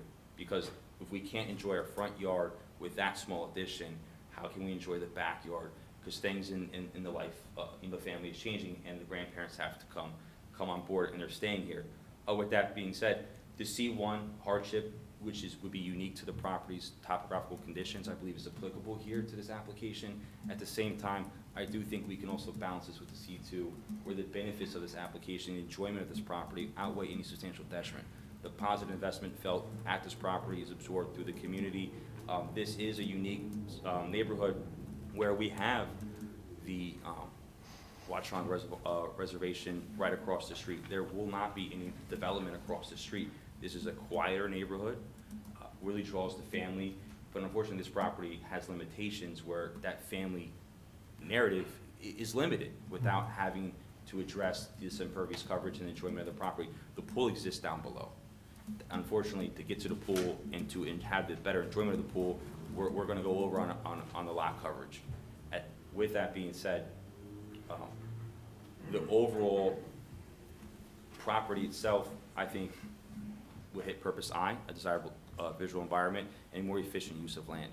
I really do not see a substantial detriment with allowing the 7%, 7.72% increase of the lot coverage, given that we are over-engineered from a stormwater management system.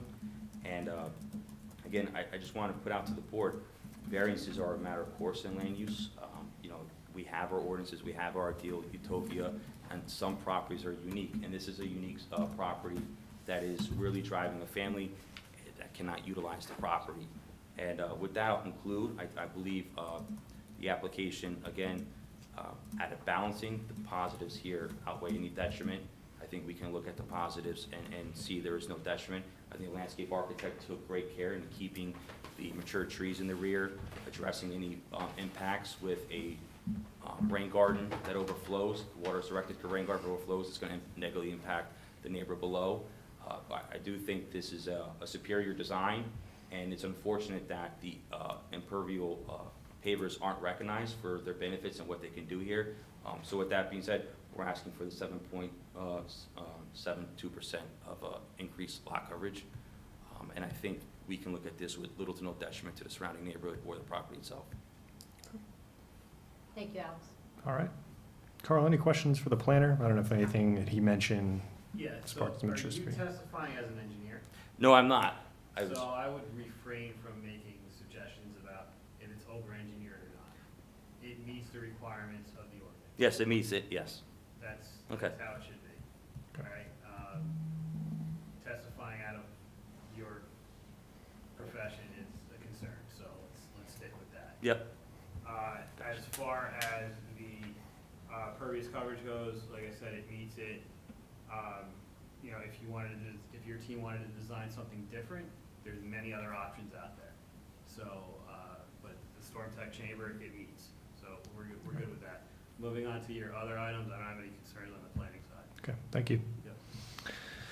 Questions from the board? Not often do we get a planner as part of a C variances residential application. I actually have a question for Andy. Mhm. Twice tonight, the question of FAR with the attic has come up. Is that something we should even consider here? It's not before us. I heard that the attic addition, or the dormers at least, were approved and permitted. It's something that, you know, without seeing it, we don't know if it's under the 7 feet of area that, or, you know, 7 feet overhead, which would accommodate the area, including in FAR. So I haven't heard anything that strikes me as being clearly violative of the FAR requirements for the property.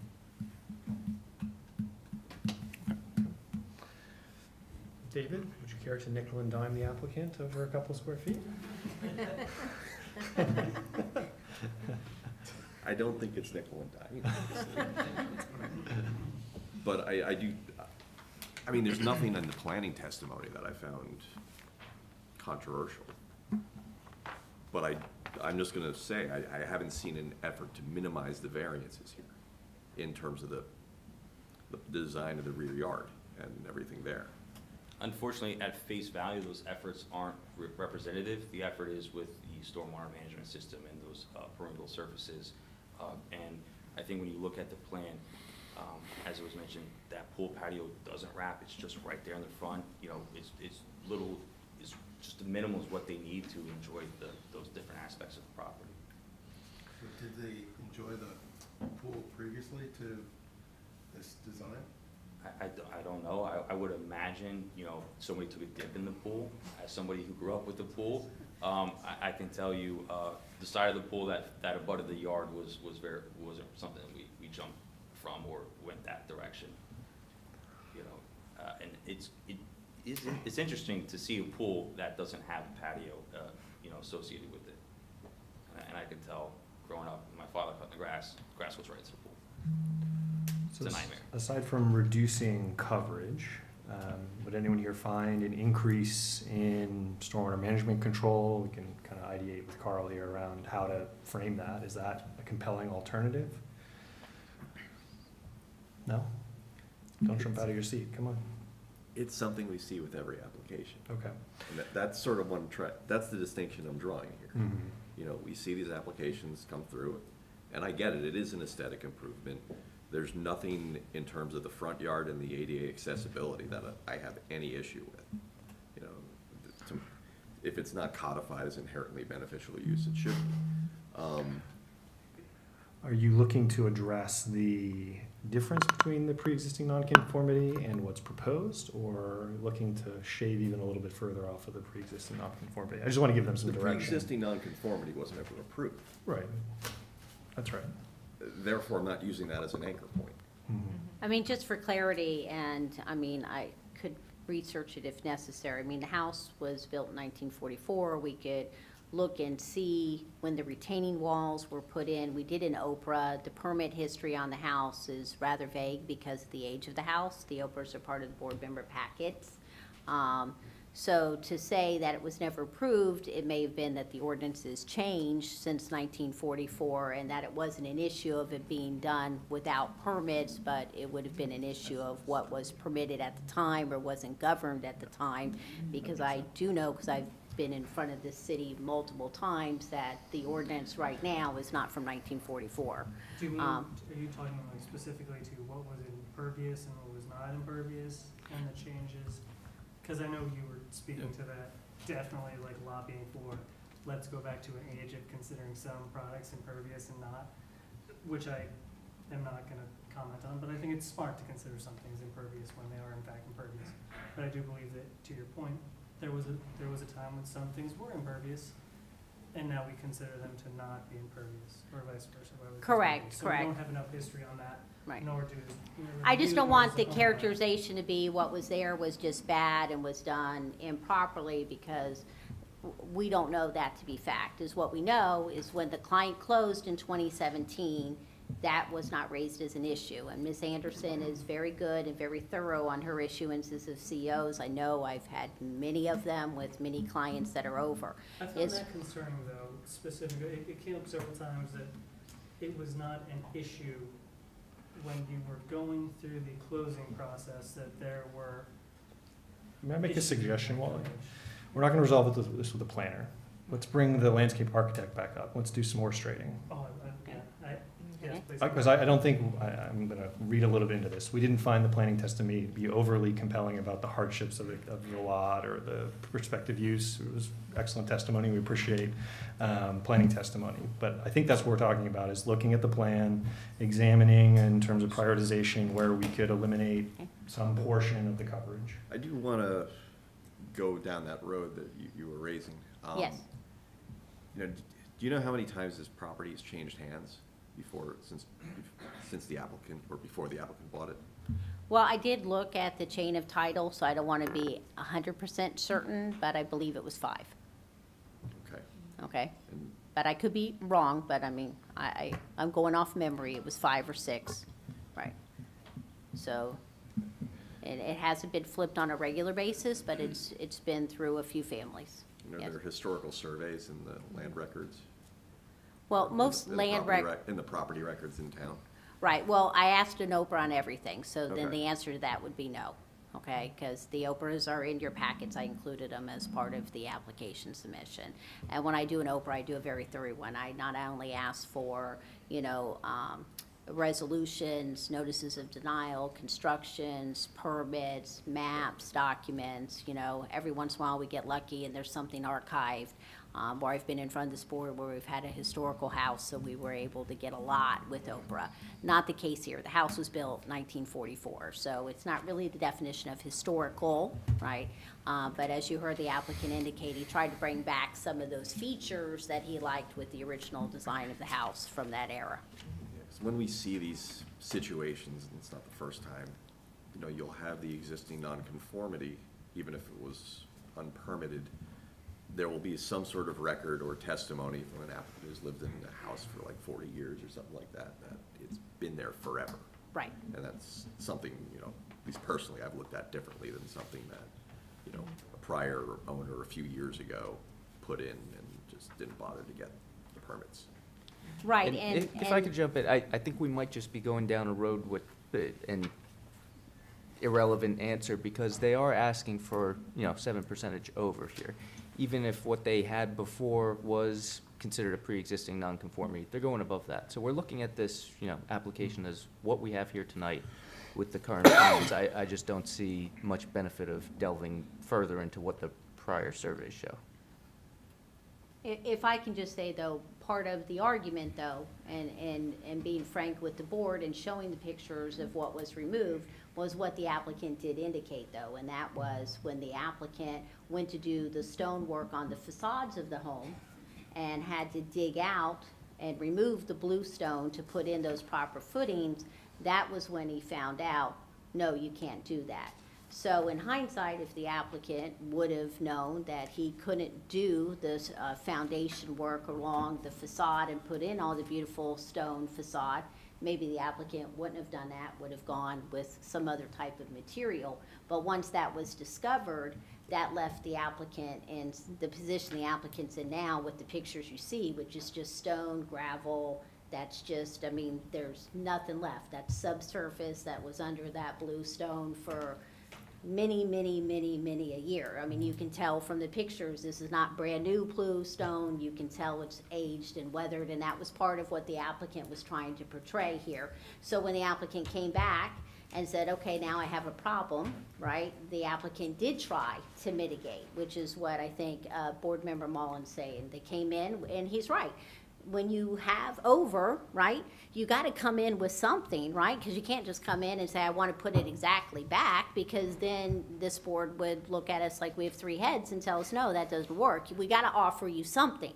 So is what we tried to do was show you that we offered you what we feel more than meets what the engineering requires for the stormwater mitigation, and that was shown in the calculations and what the landscape architect testified to. It doesn't just barely meet it, it exceeds what is required. And then we also did try to cut away from some of the walkways, do the stone paths with the grass in the middle. But you're correct, we did add something, and that's what the board's picking up on, right? We added two things. We added a small 75 square foot front area so that him and his wife and the grandfather can watch the kids play on the only flat area of grass on the property. And we added an area in the back, which originally was blue stone, only 60 square feet around the shed, and now we're asking for kind of a small patio area. It's half the size of what's being requested behind the house, so that they can have some chairs and sit there. And if they want to take Grandpa down the hill in the wheelchair, they can set him down by the pool. Yeah, can you quickly remind us of the tests that we have to all consider for allowing this application to go through all these variances? Because I don't know that the property is necessarily unique. I think there's a situation that is unique to the property, which then causes a hardship, unless there's a specific hardship that you want to address. But can you run us through the test so that it's fresh in our minds? So the C1 is the hardship, and in this particular case, the topographical conditions of the property, and giving that, and I want to just point out to that, when we talk about that feature, we're talking also about a requirement of a rear yard of 45 is what this R15 zone requires. The rear yard here is 67.88. Why is that? Because of the topography going down in the back. So having that pool all the way at the rear of the property, you know, we have those walkways. We have a pool back there, and I want to just point out there should be a permit to put the pool in. I gotta imagine the pool came with the patio. Just gonna throw that out there. The pool should have been permitted. At the same time, given the topography of the property, to enjoy that front yard, we're asking for, that 75 square feet of that blue stone, so we can have a surface to put chairs in, and a wheelchair and tables there, and watch the kids play along Oak Ridge Road. I do want to point out there, when we look at the property from a C2, the balance is to the benefits of this application outweigh the detriments. When I look at this particular application, the detriment being impervious coverage, it's well engineered to accommodate that 7.72% uptick in impervious coverage. Also, though not recognized, we call it in the profession green infrastructure. Impervious surfaces in the stonework is recognized as green infrastructure. Every municipality does. At the same time, we have that element in place, and if there was some consideration to that we're not putting a like for like back. When we look at this, let's look at the neighborhood. We have the Watchung Reservation across the street. It's open in perpetuity, open space. It's never going to be developed. So when we talk about this area and the ability to absorb this 7.72% uptake of impervious coverage, there won't be any development coming online across the street. So this development pattern that you have, absorbs this minor single-digit uptick of impervious coverage. I think when we look at that with the engineering aspect and this property in this neighborhood, it really does draw the family. can't enjoy the property, you know, to a reasonable condition, with features that exist without putting something back in place. And that's kind of where again, the hardship comes in. Because of those step-down topography, you know, we need to have some kind of surfaces in place for the ADA, for the overall family, rather than walking on crushed stone. Right, so if I can kind of summarize, Yes. and excuse me if, because I don't want to play planner and get yelled at for that. To simply put it, if we didn't have this pretty significant change in grade and sloping, and we didn't have a pool that was all the way back here, and we had a more level yard at the time the house would have been built and designed, and before all these retaining walls were put onto this property, we probably wouldn't be asking for some of those walkways and some of that coverages, because the pool would have been closer, or maybe the pool would have been on the side and the yard would have been different. We wouldn't need the front patio for the front yard, get the Right. only level surface on the property. We wouldn't need those things to enjoy the property. So that's really your argument of the C1, but the more compelling argument is, even if the board doesn't agree with the C1 argument, because sure, there's other properties that have these different grades to them, is that the C2 here is that they have put in the mitigation for the stormwater on a site that doesn't have any today, that, in my opinion, as the applicant's attorney, based on the review letters and the calculations, exceeds the minimum requirements. Did look to come in with this green infrastructure. Yes. Did look to come in with even more landscaping, even though it's a fully mature property with lots of mature landscaping. And also looked at ways to not come in with just straight walkways, but more like stepping stones, so that you can get to those areas, but still, if necessary, put a wheelchair over them and not just have grass on grass, but be able to have some areas there to be able to meet for the wheels or for the walkers for the grandparents, correct? Yes, and to go with the ADA, we call this aging in place. Everyone would love, ideally, to live in a community that they grew up in and stay there. Properties aren't suitable, ADA compliance, you know, the built community infrastructure, it happens more often than not.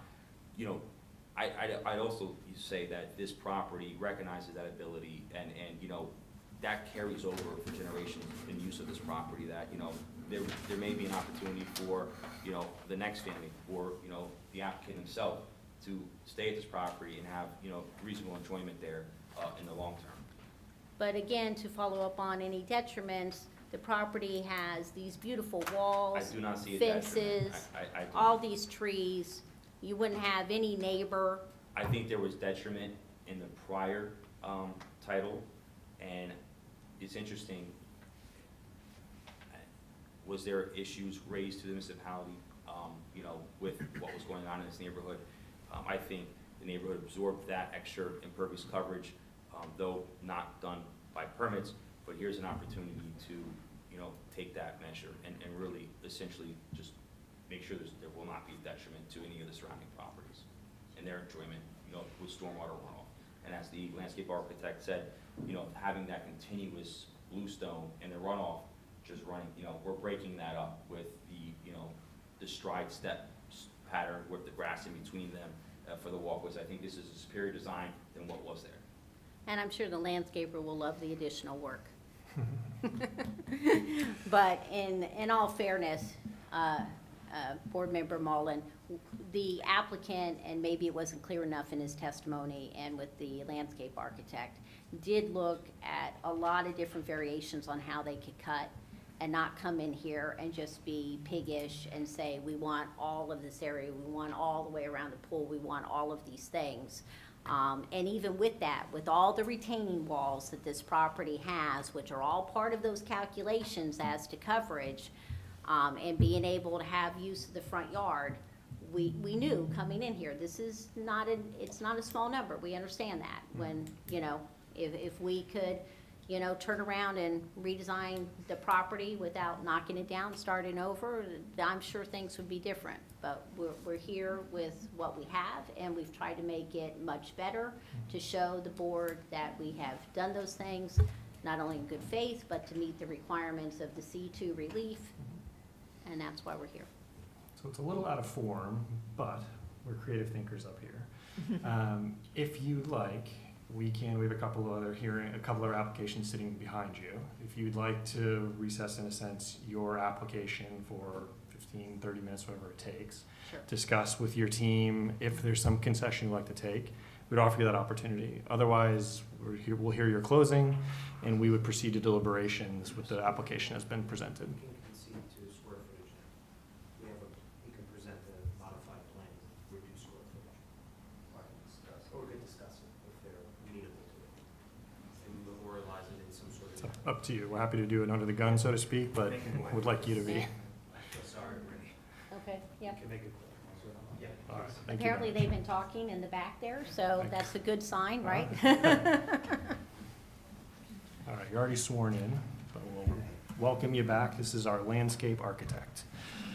Okay, so from what I understand from Frank, the applicant, Frank Alessi, his father is not going to access that patio in the front from that side pathway that you were talking about before. So my suggestion was, because that's 88 square feet, so my suggestion is that we can actually make that into a planted pathway, take out all the stones, all 22 2x2s going to the front yard on that side, reduce 88 square foot of coverage along there. And just gotta be a little more creative with the plans, but I think it would work. Because his father's going to access that patio from the front when he's dropped off from the driveway area. So, what do you think? Mr. Mullen, is that the pound of flesh you were looking for? You remember this for the next case. I think that's fair. I think it's gonna look great. Okay. Okay. Appreciate it, thank you. Thank you. Okay, excellent. Thank you for your creative thinking. All right, wonderful.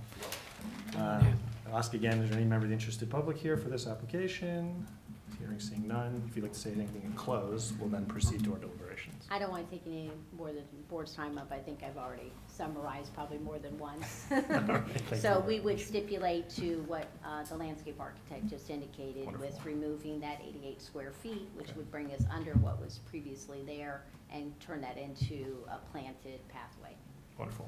And just to note additionally, I don't think we touched on this already, but our zoning officer's memorandum does reflect that technically that front patio area would require a setback variance as well, even though it previously exists I'm not there. sure. I looked at that, and I did reach out to Ms. Anderson on that, because if you look at our zoning chart, we actually are over on what's required for the front yard setback.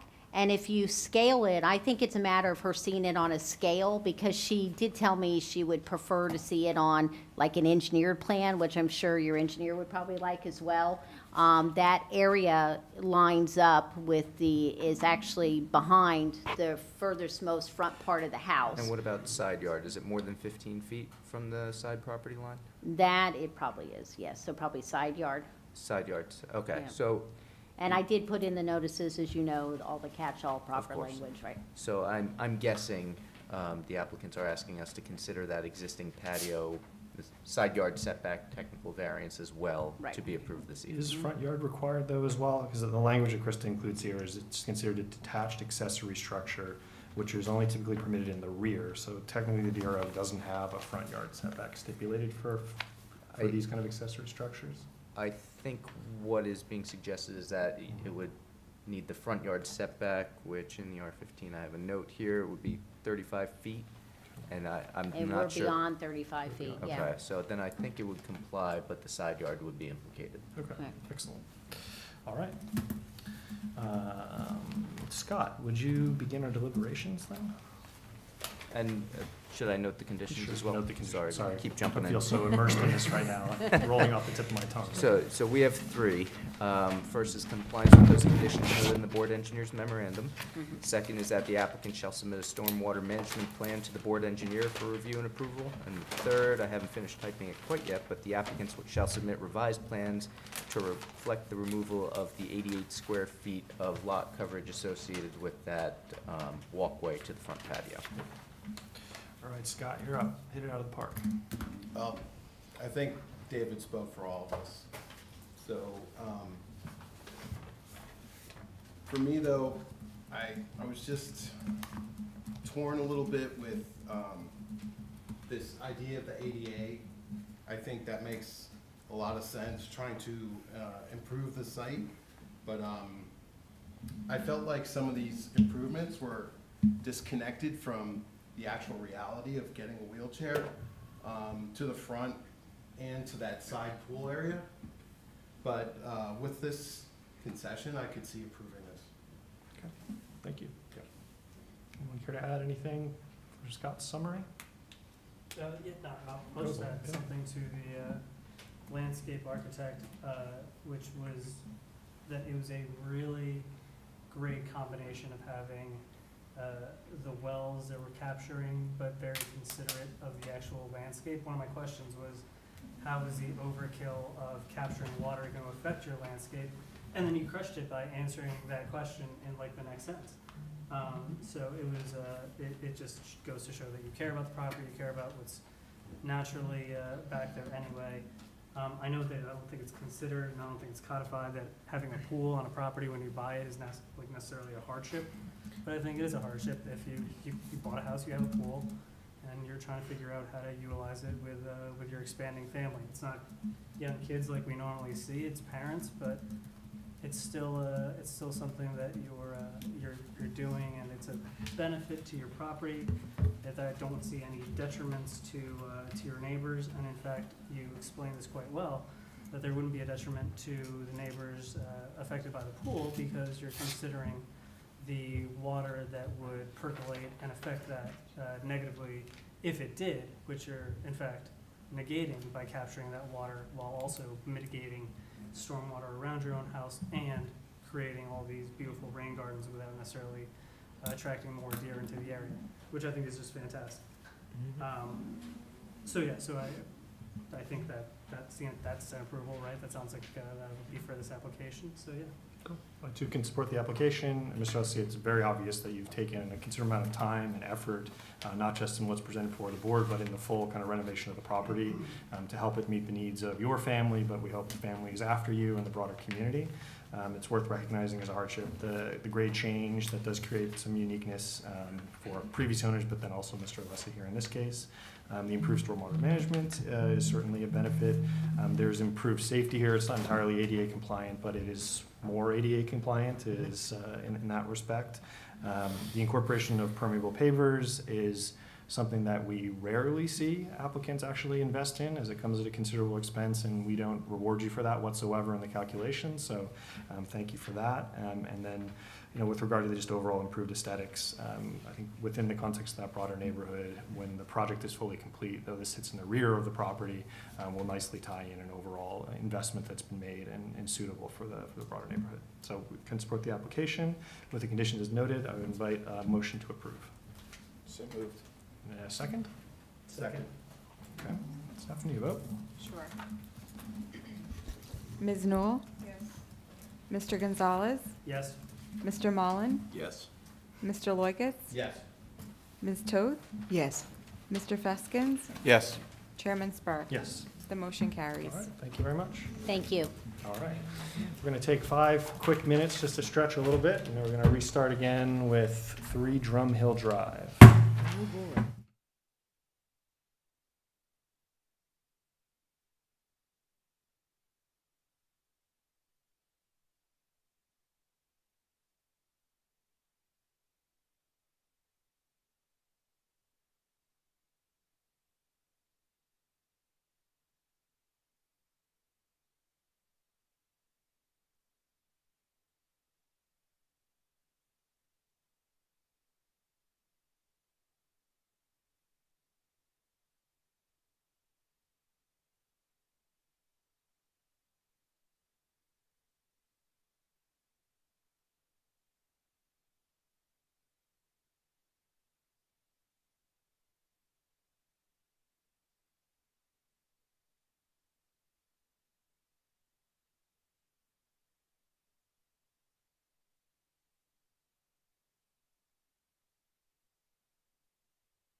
right, we're back at it. 3 Drum Hill Drive. Welcome back, Mr. Cortez. Thank you.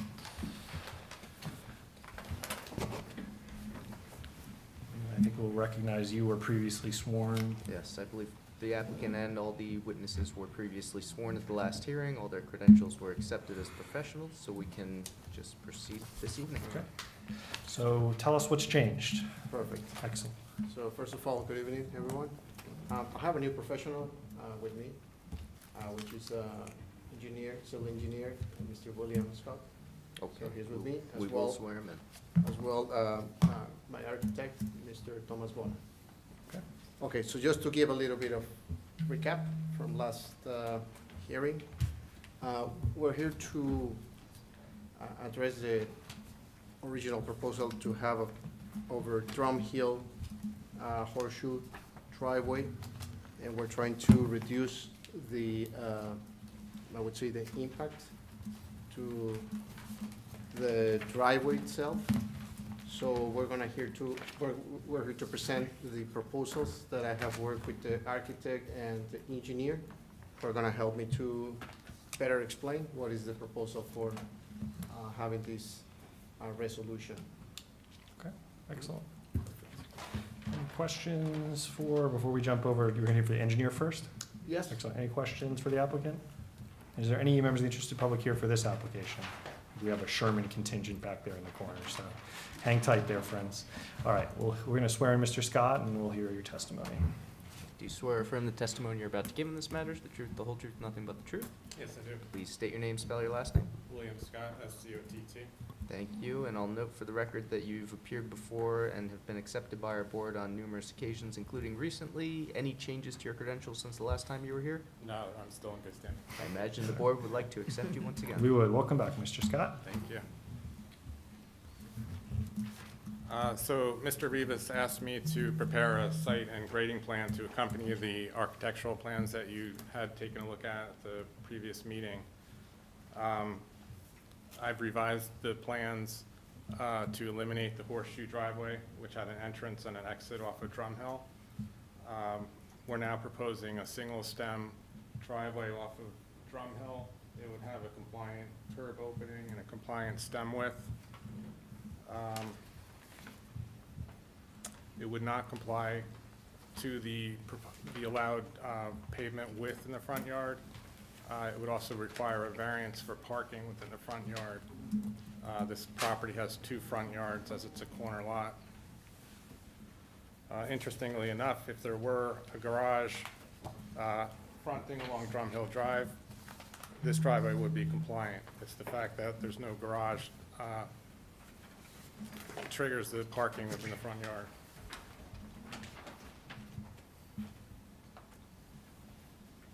This driveway is proposed mainly for the use of Mrs. Rivas, as she's in and out of the property on a fairly regular basis throughout the day.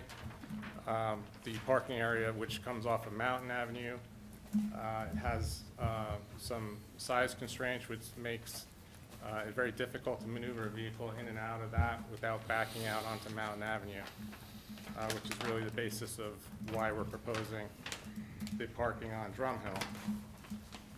The property also has a Drum Hill address, so the applicants also would like to be part of the Drum Hill community and have an access and a driveway point off of that roadway.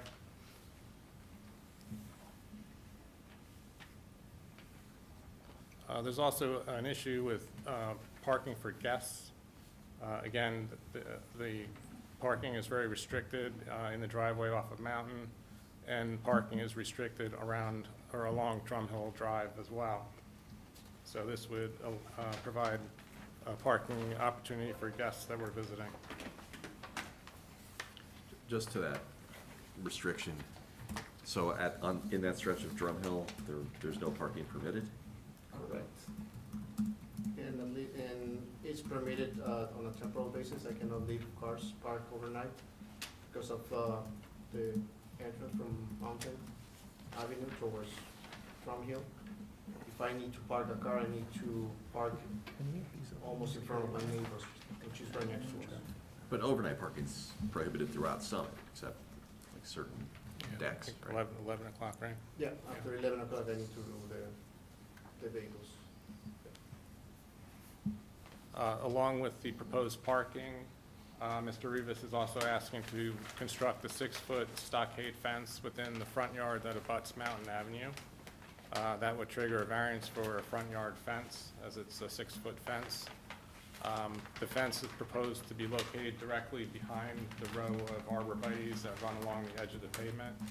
And we're proposing to have it either a black or a gray color, so it would blend into the arborvitaes and not be significantly visible from the roadway. The reason that the fence is requested is that the only open play area for Mr. Rivas's children is right along Mountain Avenue, so it's a safety concern for him.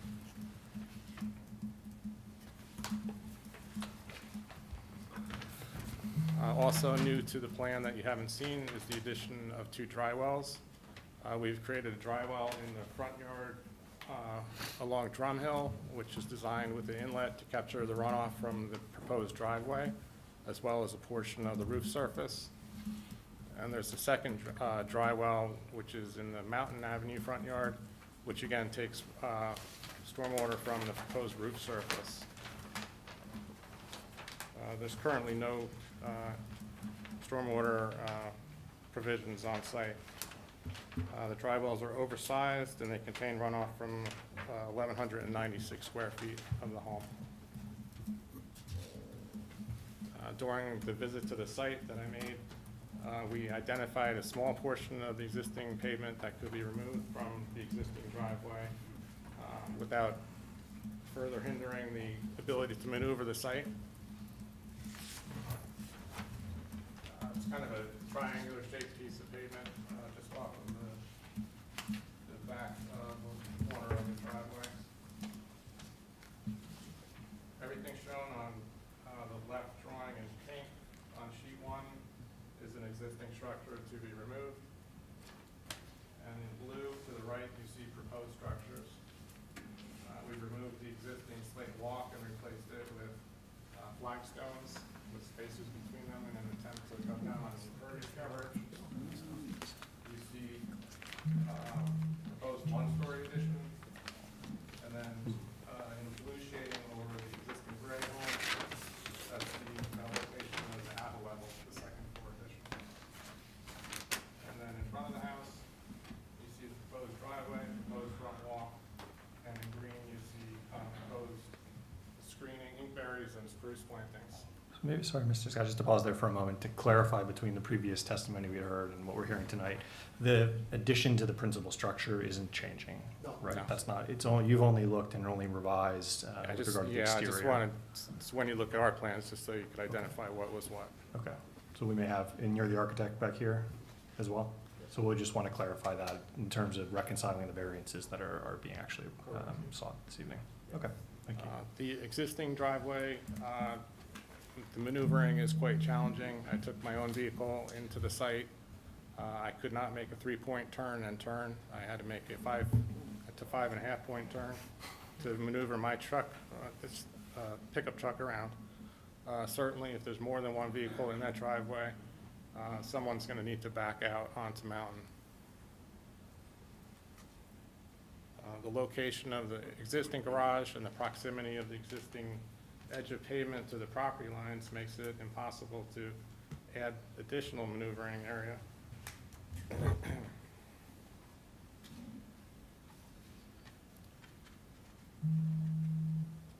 So that's an explanation of what you're seeing that's new. If you'd like to ask questions about what I proposed, or if you'd like me to talk further about the other variances that are requested, I could do either. Do you have additional testimony that I guess obviously wasn't offered in the prior application? So maybe if you could complete your testimony, Mr. Scott, then we'll offer Carl, our engineer, kind of a comprehensive opportunity. Sure. Yep. So there is a building coverage and a lot coverage variance associated with the proposal. And I feel that these are both occurring primarily because this was an undersized lot.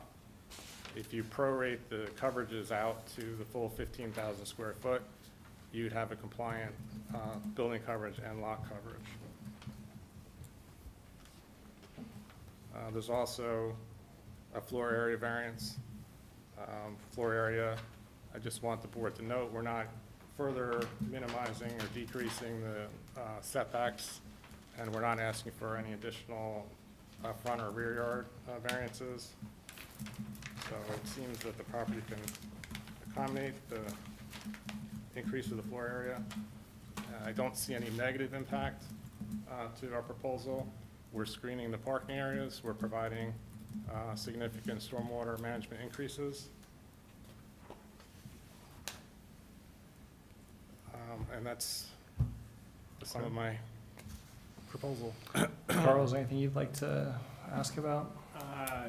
Just a couple things for the board. So we reviewed the plan, the revised plan from October 6th. Drafted a review letter for October 12th. Hope everybody received it. What it basically comes down to, and it's testimony I was provided, getting rid of that horseshoe and going with 2 separate driveways.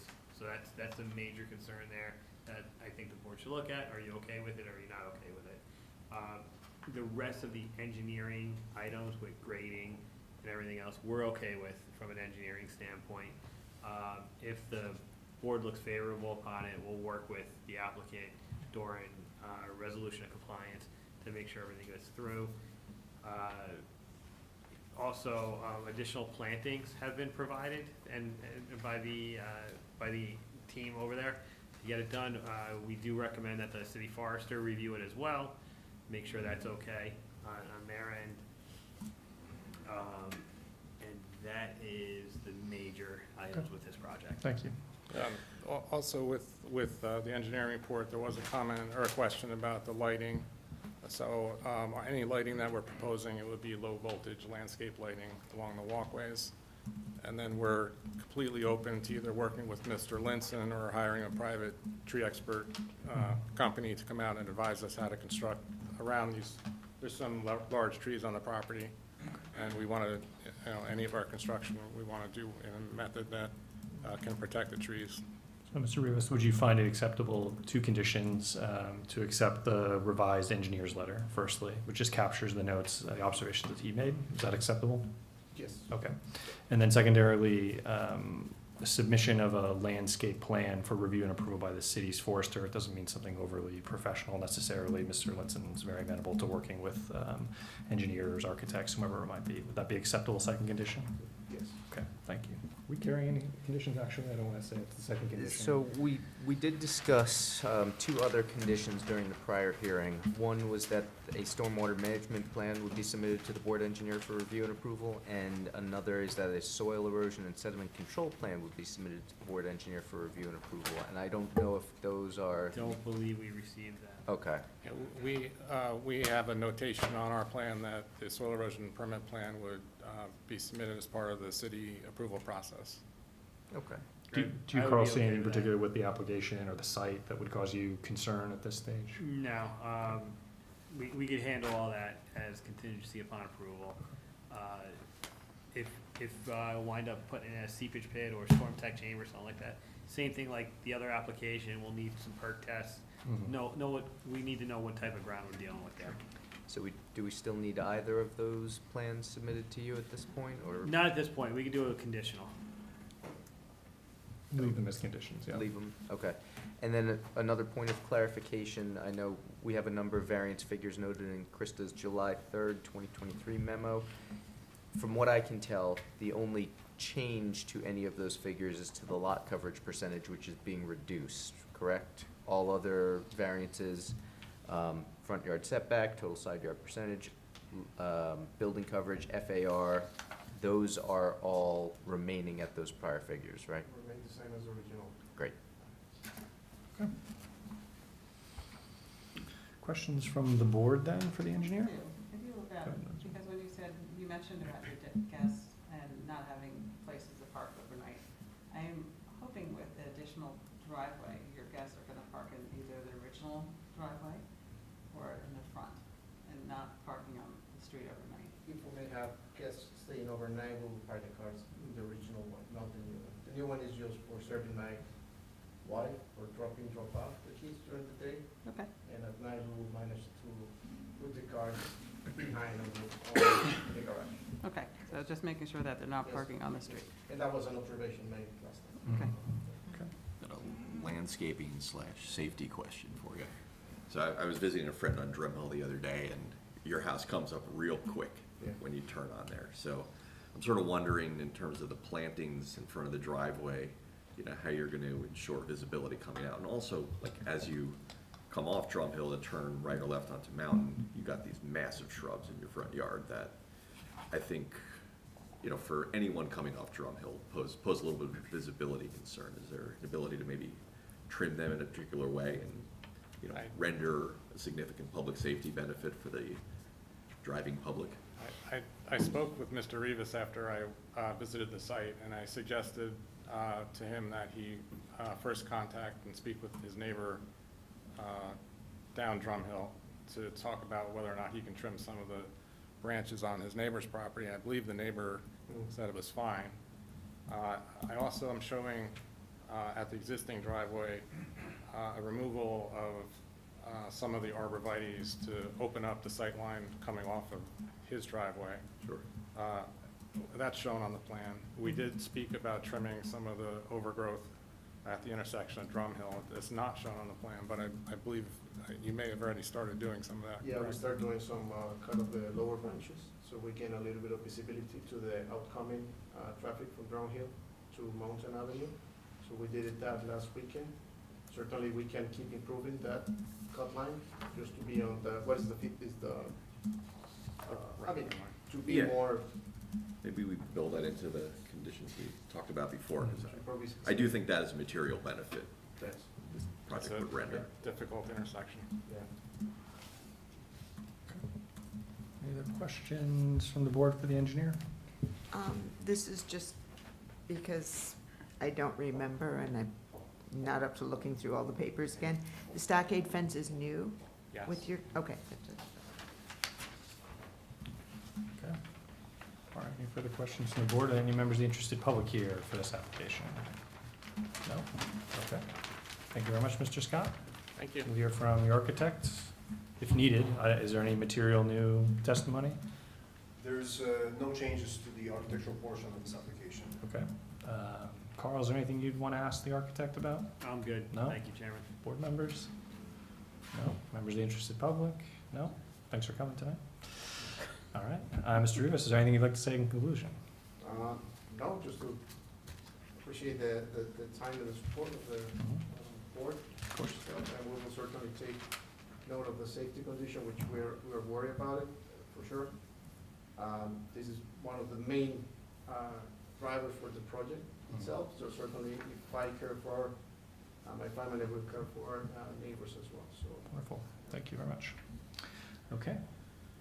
Would you mind just quickly refreshing us on the conditions? And then we We can can certainly do deliberate? that. So we have 4 total. First is compliance with those conditions noted in the board engineer's memorandum. Second is that stormwater management plan shall be submitted to the board engineer for review and approval. Third is that soil erosion and sediment control plan shall be submitted to the board engineer for review and approval. And fourth is that the applicant shall submit a landscaping plan which shall include tree trimming and plant removal to address the sightline concerns to the city forester for review and approval. Excellent. Liz, would you mind starting off? the Sure. questions? I like this plan much better than the horseshoe. And I understand the difficulty getting out of that driveway on Mountain Avenue because it is a treacherous place to be. And also, that lot is definitely, and your house is undersized for the area, for the R15. And it's definitely a safety concern for your wife and yourself, just pulling out the driveway. So I definitely would approve this application. Excellent. Anyone care to add anything? I will just reiterate the public safety benefit due to the condition of trimming all the foliage away. So that's a good thing. I think this is a vast improvement over what we saw before. So appreciate you amending it. Thank you. Absolutely. So I think it's worth recognizing this being a corner lot, undersized relative to the zone, that creates a certain hardship. To Mr. Mullen's point, the deftly articulated condition there addresses not only improvement to the landscaping, but for a public safety benefit, so that's got to be a win-win. The stormwater improvement, as proposed, is notable as well, so we're grateful for that. But just generally, as we do need to recall, there's an FAR variance requested. The site can, even with its unique attributes, accommodate what's being requested here. So thank you, Mr. Rivas, for listening to the feedback of the board, for bringing some additional horsepower in with Mr. Scott, and getting us to where we are tonight. I too can support the application. Do we have a motion to approve the application? Would you like to say something? Yeah, I'm going to be cranky. Okay. I can live with the architecture. Have problems with the whole concept of the parking area in front. The justification I've heard is that your wife doesn't like to park in front of the neighbor's house. And that strikes me as fairly weak broth. People park in front of other people's houses all the time, and that's just an awful lot of pavement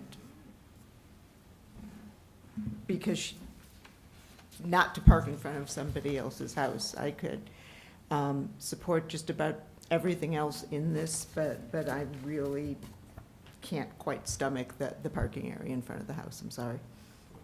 If I may just to not make me stop. It is that my wife doesn't like to park in front of my neighbor's house. It's a couple things, right? It's the safety. That was the main driver when we drive early in the morning. So the car is parked in the rear side of the house, on the Well, current garage. you would testify that it's going to spend the night in. All cars will be Right. parked Mhm. in the back, right, in the current Right. garage. But most importantly, when we have visitors, Mhm. right now they go through the garage, so which is not nice to have visitors coming through the garage. That's the only entrance Mhm. when you drive there, or, kind of, you wanna park your car on a safe way, because if you park in the curve of Drum Hill, it's quite unsafe for my wife, for you, for any of our Right, guests. right. Just to have a. I park on Drum Hill fairly frequently, yeah, just park a little further up the street, Yes, or park the other direction. yes. But it's narrow, and you have big trucks coming. Mhm. We have DHL, FedEx, and so they make wide turns, Mhm. very, getting all the way Mhm. through the curbside of Drum Hill, per se. So that's most important, the request to have a bay to put the car inside. This morning, just over, and that was the question, right, over Division Avenue, Mhm. there was just like 2 nights or 3 nights, just a trailer parked there, right? And it was like blocking the whole lane. We want to be conscious about Mhm. the incoming traffic from Mountain to Drum Hill, Mhm. so we don't have that restriction during the day.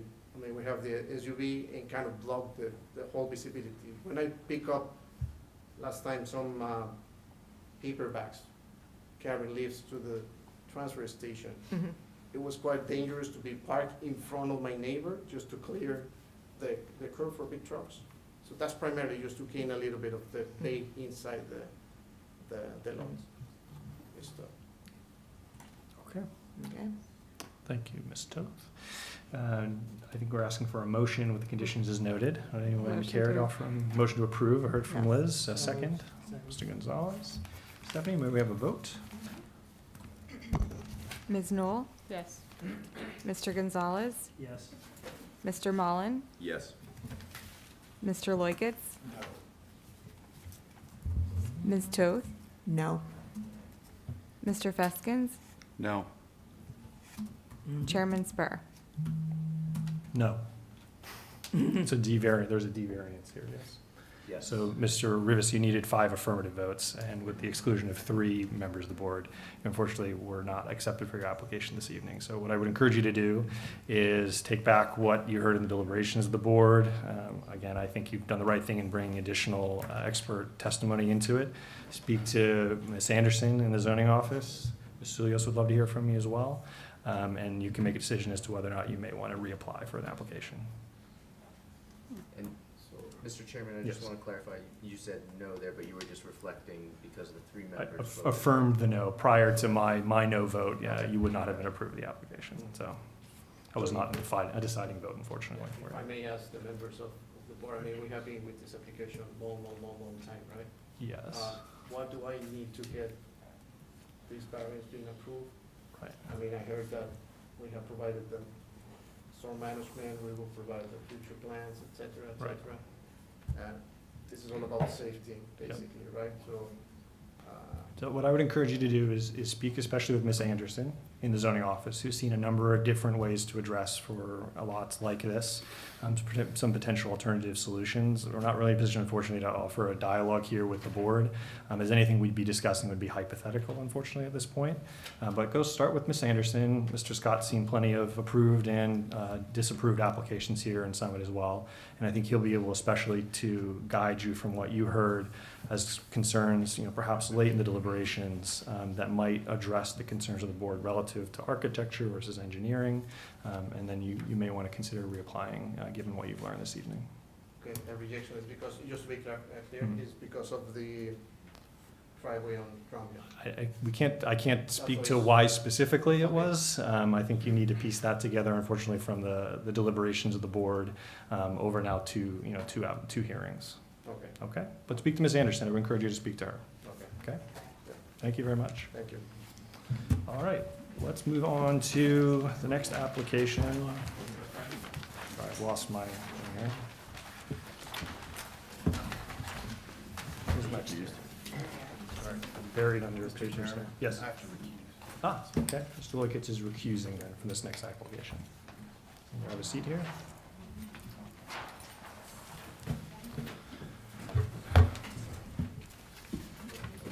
We're good on numbers, right? Yep, wonderful. There's hope for 10 Sherman, so we'll see. Hang in there, guys. We'll be fast. We think. We're trying to go fast.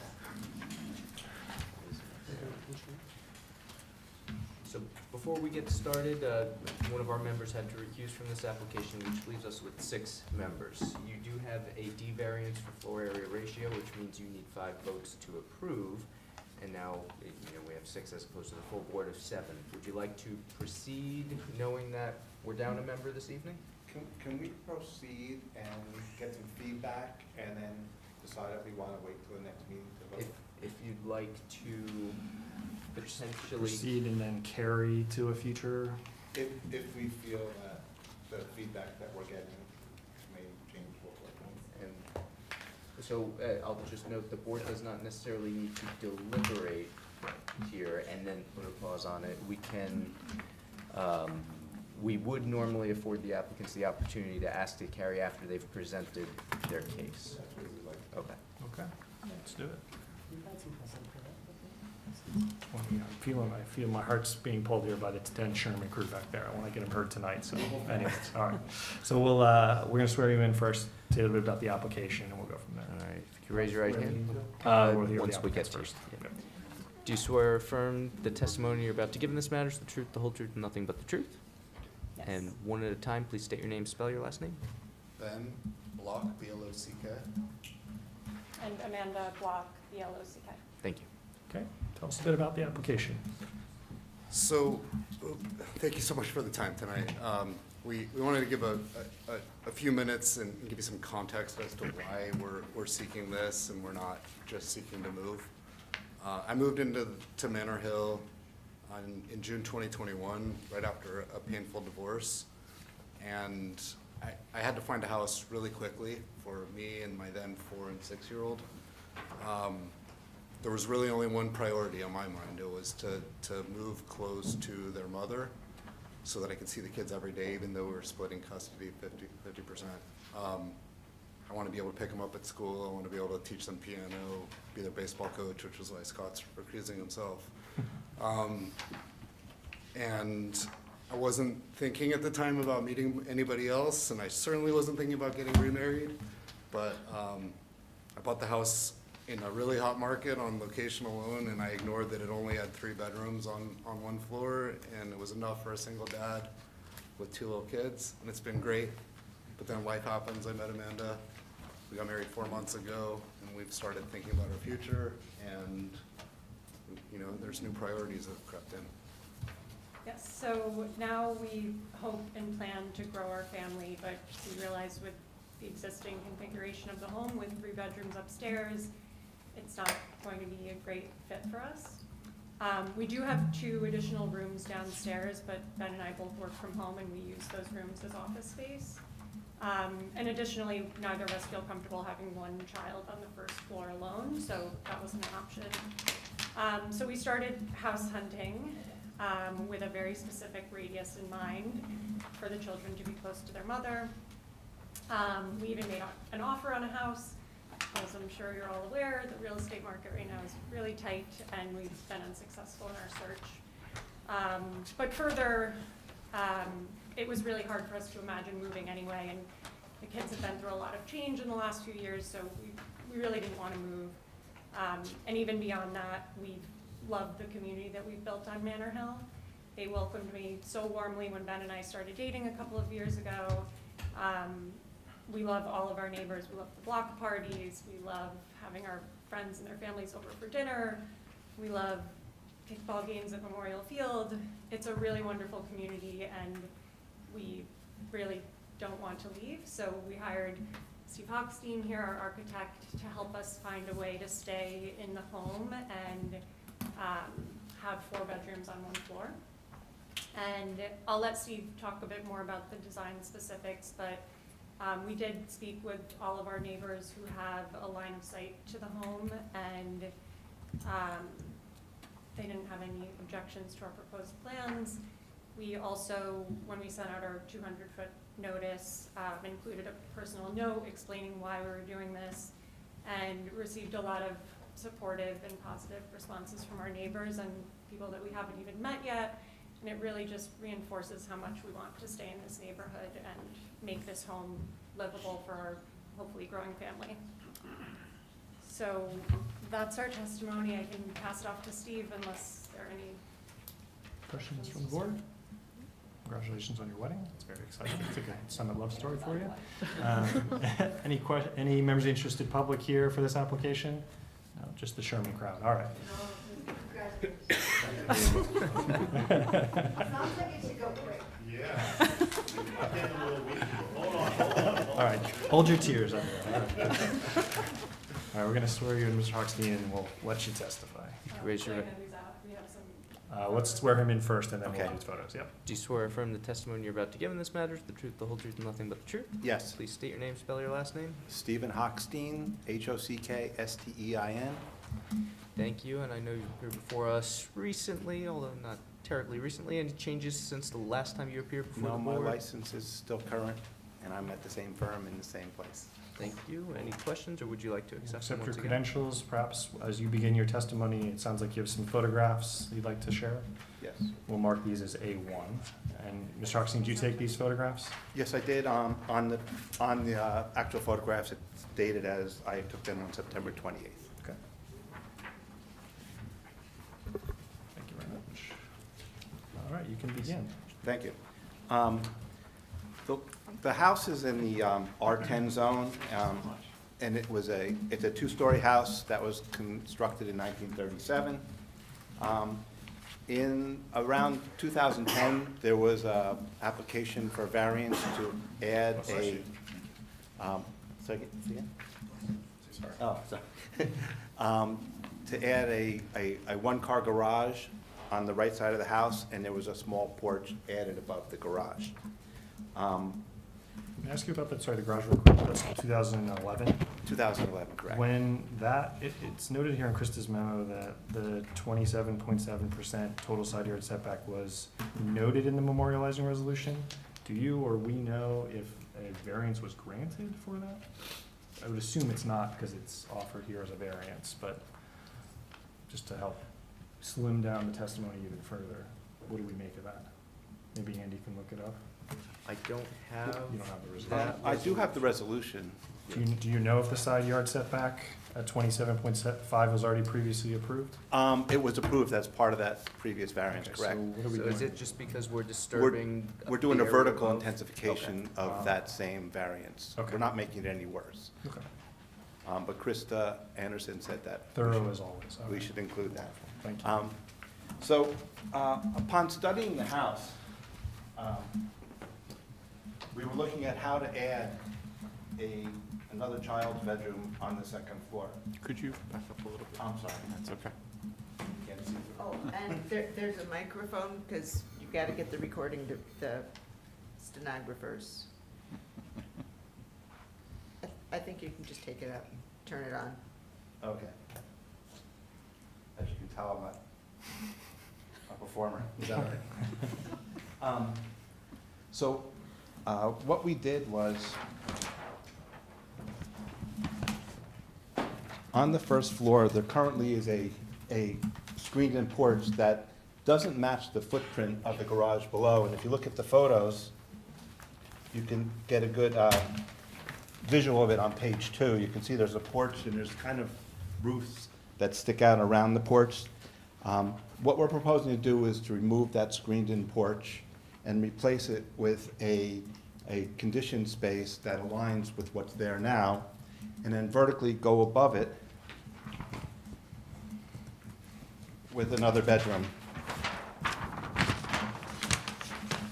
And if you look at the old version, there was nothing built above that porch, and what we're proposing to do is to move the bathroom and make 3 modest children's bedrooms. We did look at other options that wouldn't require going out to the right, but there is a beautiful first floor living room. If you look at page 4 of my photos, you'll see it's a vaulted living room. That's a really important part of the house, so we didn't want to disturb that. So really our option was really to go to the right-hand side.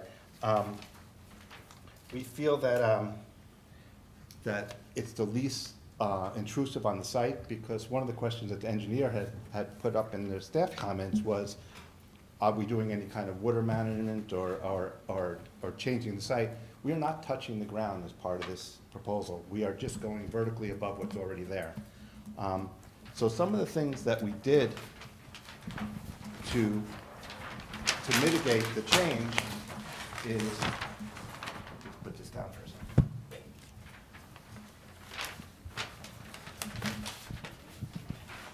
If you look at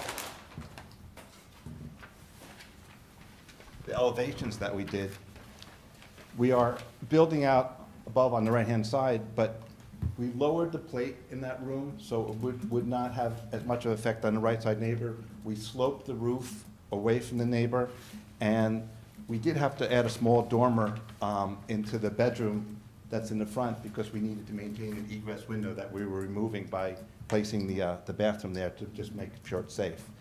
I guess I can turn this off.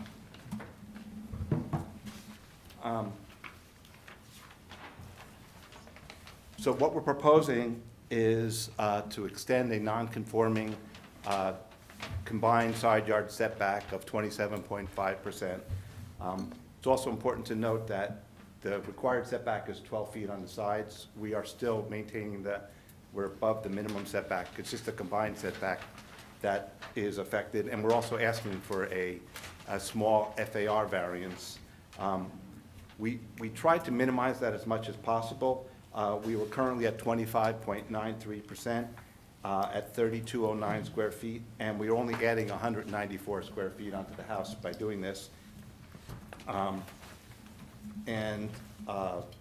It's a minimal addition to the floor area, and we were really careful not to ask for any other variances. Some of the positive aspects of this is we feel that the old addition on the house really didn't integrate as well as what we're doing, because it kind of didn't fit on top of the lower level, so we're aligning it below. We're also making a conditioned room on the first floor. The house is now going to have 3 children's bedrooms on one floor, which is going to help the housing stock. It's also going to help our clients.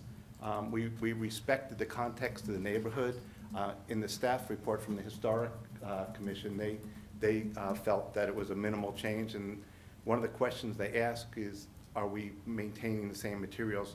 We're trying to make this addition look as seamless as possible, and it's going to look as if it looked when it was originally built. Another important positive aspect is if you look at page 3 of our photos, you'll see that there's a large row of trees along the right side property line.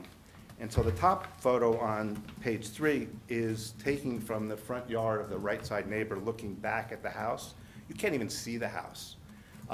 So this addition won't even be visible from the right side neighbor. I know my client did speak to them, and there was no opposition to it. And if you look at the photo below, you can see how full that evergreen growth is along the right-hand side.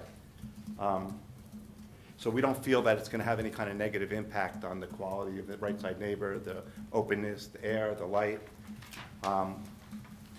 And I think the only two comments from the staff that I needed to address was the fact, are we changing any of the site? And like I testified, there is no site changes. And the Historic Commission wanted me to go on record saying that we are not, the materials are going to match everything that's on the house now.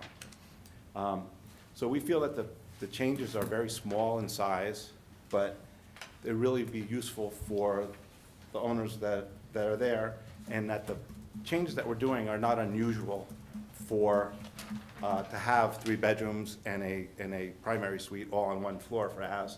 And we've really worked hard to conform to all the other aspects of the zoning ordinance, and we feel that the positive impact of this house substantially outweighs any negative criteria, and it's really not a detriment to the land use ordinance or to the city of Summit, and we just ask for your approval.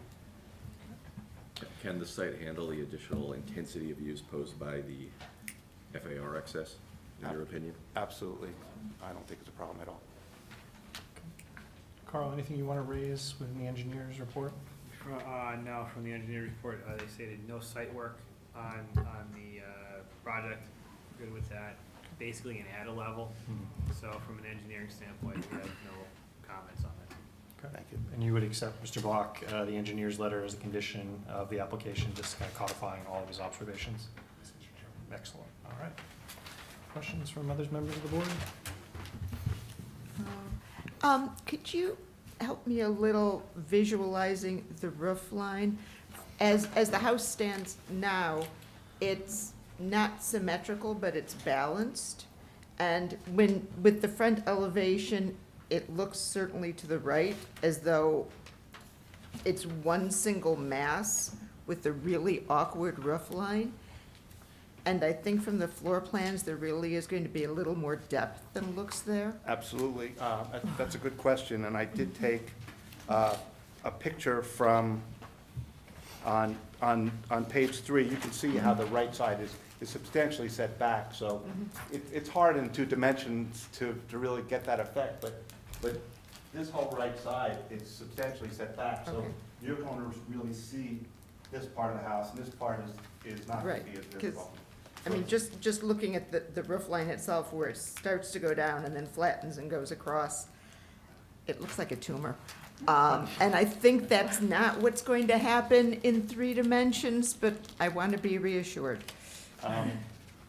Well, I can tell you that it's substantially set back from the front of the house, and you won't really read it as it shows in the 2-dimensional drawing. Thank you. Okay. Any other questions from members of the board? Okay. Any members of the interested public here for this application? Okay, wonderful. Anything, Mr. Oxene, you'd like to say any further with regard to architecture? No, I think there's a lot of people waiting. I believe the engineer's letter is the only condition we have noted. Mr. Block, anything you'd like to say in conclusion? Just appreciate the opportunity to be here. Excellent. Excellent summation. All right, who'd like to begin the deliberations? Well, would you like to proceed? This Oh, evening? that's true. Sorry, it's not tremendously chatty at this late hour.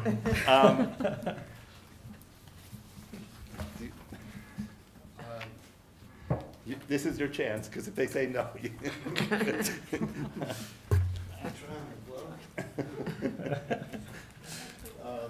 Let's roll the dice. There we go, all right. Claire, you characterized a portion of the project as a tumor, so maybe you can kind of recalibrate for us. Well, that Which was position? because I was looking in two dimensions, yes. And certainly, I think this is a modest but significant improvement to the home. 4 bedrooms on the second floor are the norm in that particular neighborhood. This makes the house much more usable, adds to the resale value. As they've noticed, it's not really much of an intensity in use, in that there's no addition whatsoever to the lot coverage. And I think it's as small an increase to floor area ratio as they can manage and still make the house work. So yes, I can support this application. All right, good save. Jay, you want to say something? Listen, I think this is a great application in terms of restraint and looking at a situation where aesthetically you're making a material modification to the good. Anytime we see these applications where you see these small increases, I think it's very clear that you didn't go overboard and that it's functioning very well. So I'm in support of the application. Awesome. So I think, yeah, if not for the vertical intensification, the first variance wouldn't even really be considered by the board. And the FAR, I think in the board's experience, can be considered relatively de minimis. The site can fairly accommodate it. It is particularly well screened, and will certainly improve the usability of the home moving forward. So I too could support the application. With that, I'll entertain a motion to approve the application with the one condition as noted. So moved. Do we have a second? All right. Stephanie, let's see if the gamble paid off. Ms. Newell? Yes. Mr. Gonzalez? Yes. Mr. Mullen? Yes. Ms. Toth? Yes. Mr. Feskins? Yes. Chairman Spark? Yes. The All right. motion Good carries. luck to you and your family. Thank you. You're welcome. All right.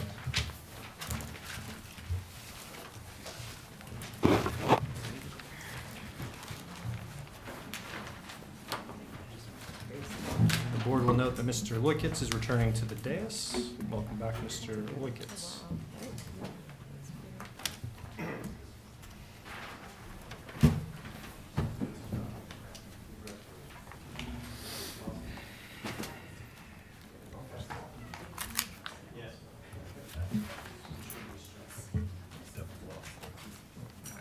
Overtime. Who they playing, right? All right, Ms. Alfonso, the floor is Good yours. evening, Mr. Chairman, members of the board. Samantha Alfonso here on behalf of Amanda Parisi and her husband, owners of the property located at 10 Sherman Avenue, known as, designated on the tax maps as Block 1204, Lot 15 in the R10 Zone District. This application comes before the board really for what's highlighted, and I'll need to make this an exhibit if I can, Stephanie. Should it be A1? A1, yes. Yep. This will be Exhibit A1, and the yellow portion highlighted is really the additional coverage that requires a variance here to allow for a hammerhead driveway access to the side rear entry garage. And you'll hear more about this, but the neighborhood really calls for this type of garage design. Most of the properties in the neighborhood have a rear entry or a detached garage. In order to make this design consistent with the neighborhood, the applicants chose to go with the rear entry garage, but now come before you to allow for safe maneuverability to and from that garage to be able to use it.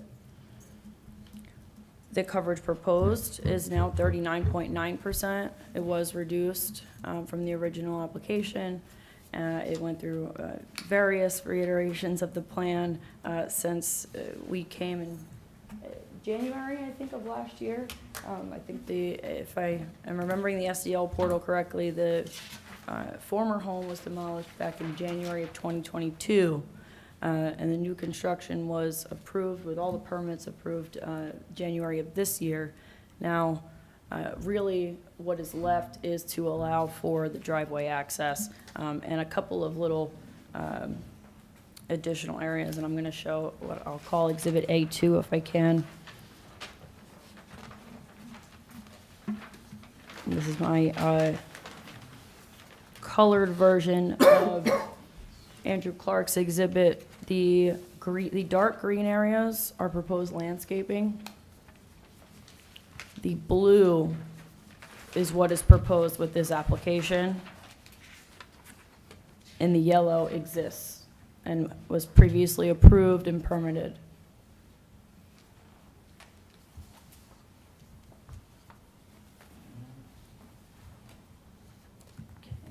There was a note in Krista Anderson's report about the basketball sports area. The applicants did remove that. They're happy to not have a basketball hoop and do not envision this area as an active space. They really do want it for that access to the garage.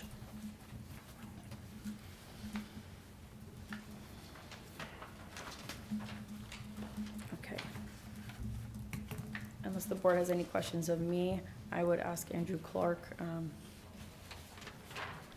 questions from the board for Ms. Alfonso?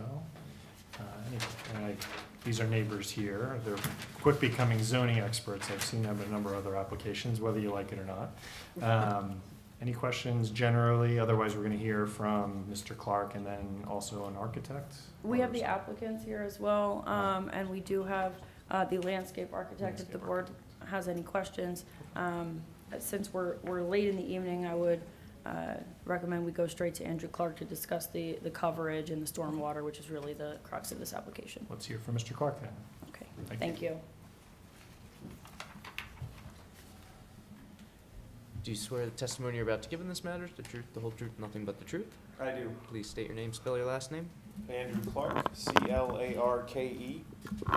Thank you, and once again, you've appeared before us quite a number of times, including recently. Any changes to your credentials since the last time? No, sir. I imagine the board would like to accept you once again. We will accept you once again. Welcome back, Mr. Clark. Thank you.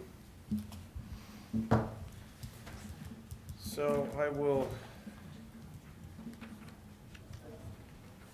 attempt to locate my easel, so I'm just holding it. Or I mean, I can probably put it on this chair. Might work. So as was described, I think it's worth reviewing for a minute.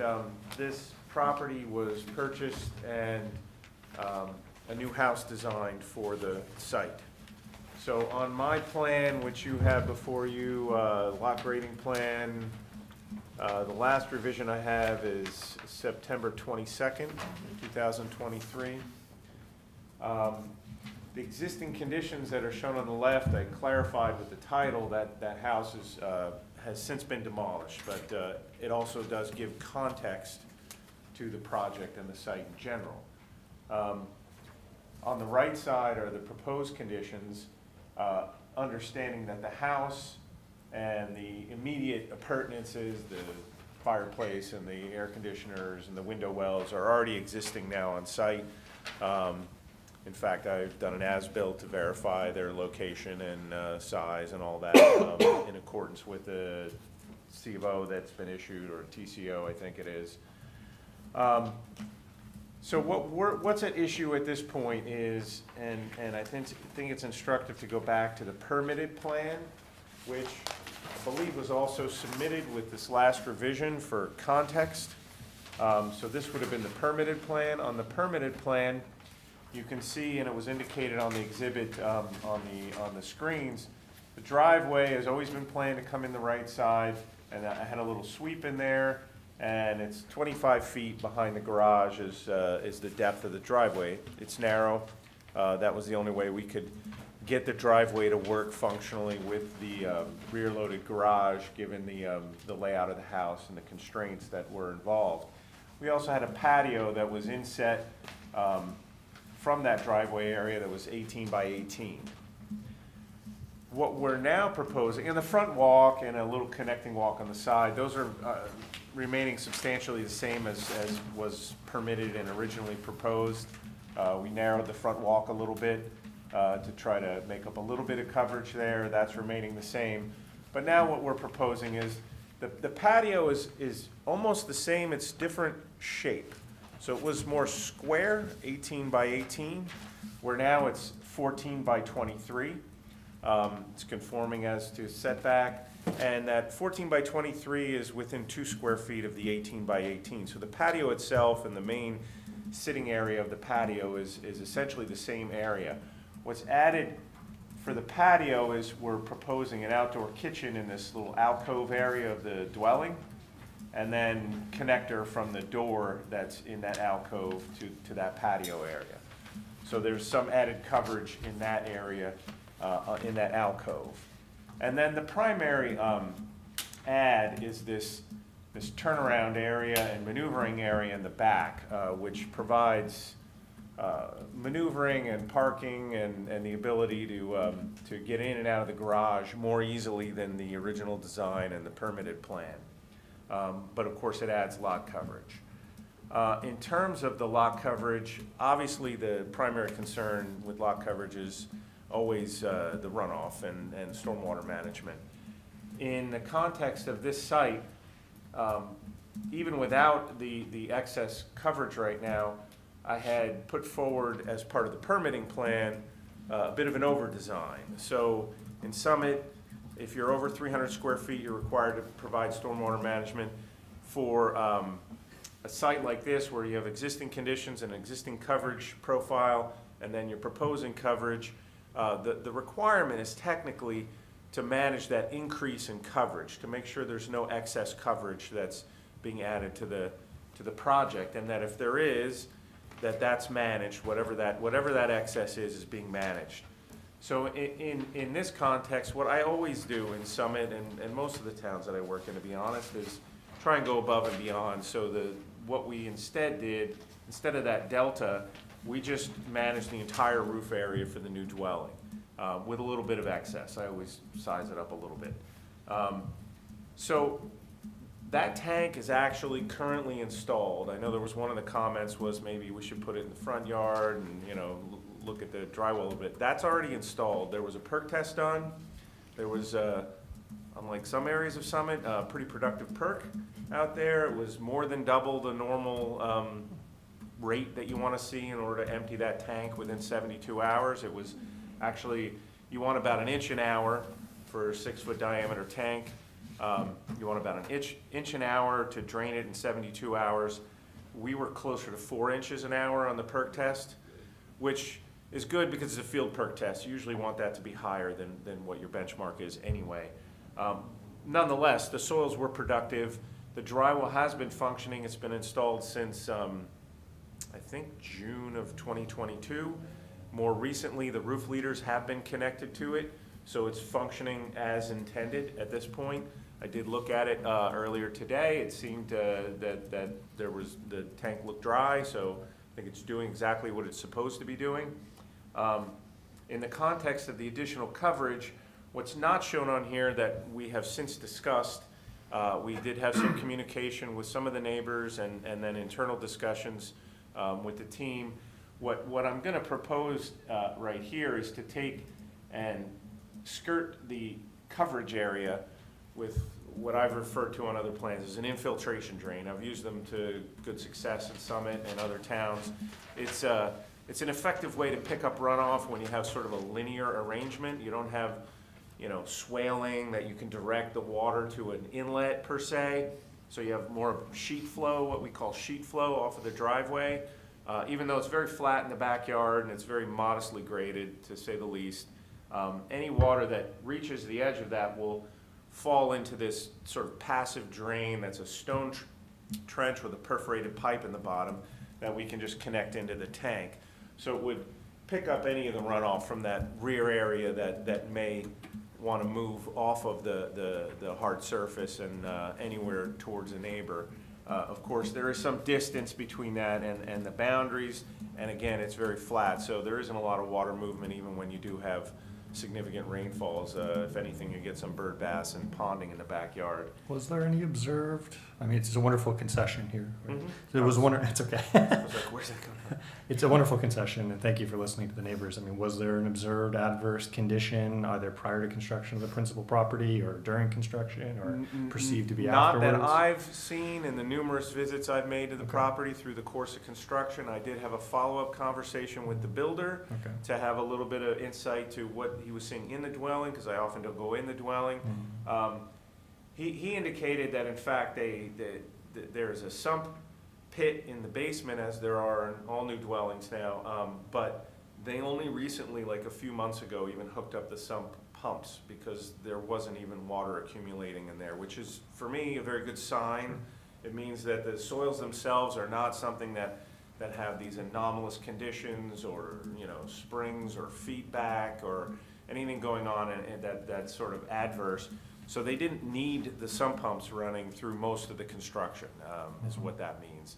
And then now it's hooked up, but of course that doesn't go to the tank anyway. It's just a benchmark for what's going on with the soils and how everything's performing. But there have been no adverse conditions that I've witnessed or that I've been made aware of on the property. And again, the roof leaders a couple of months ago were hooked up, so everything seems to be functioning properly. Great.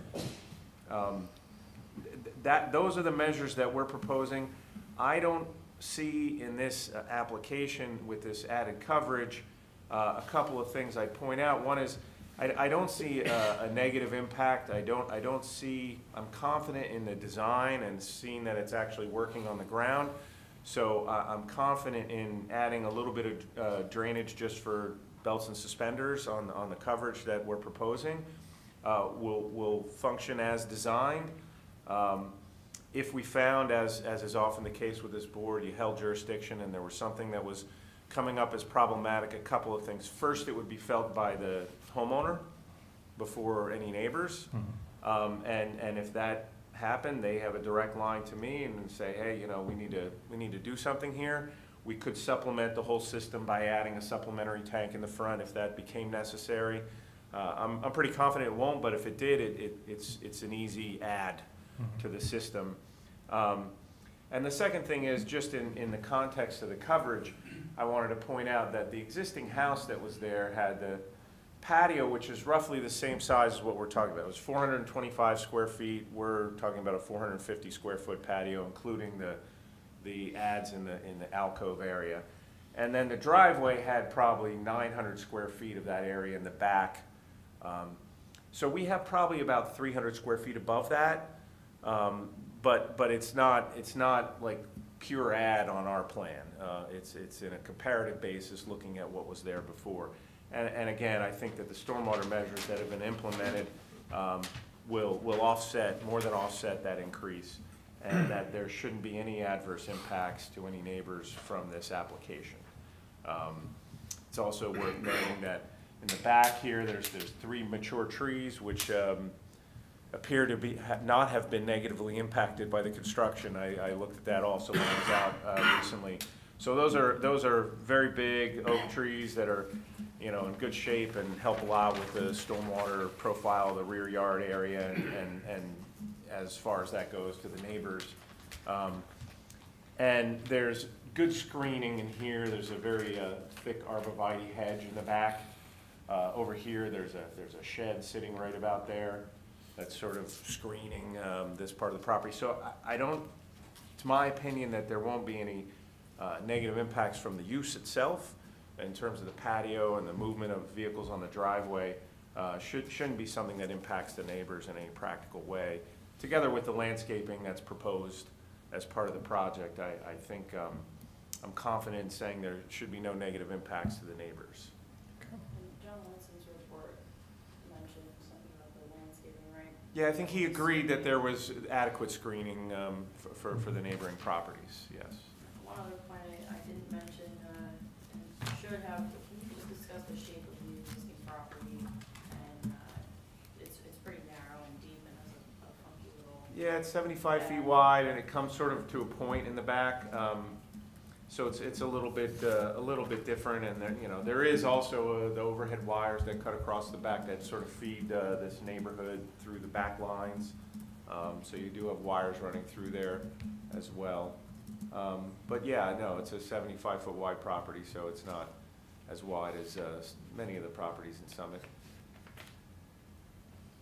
Okay.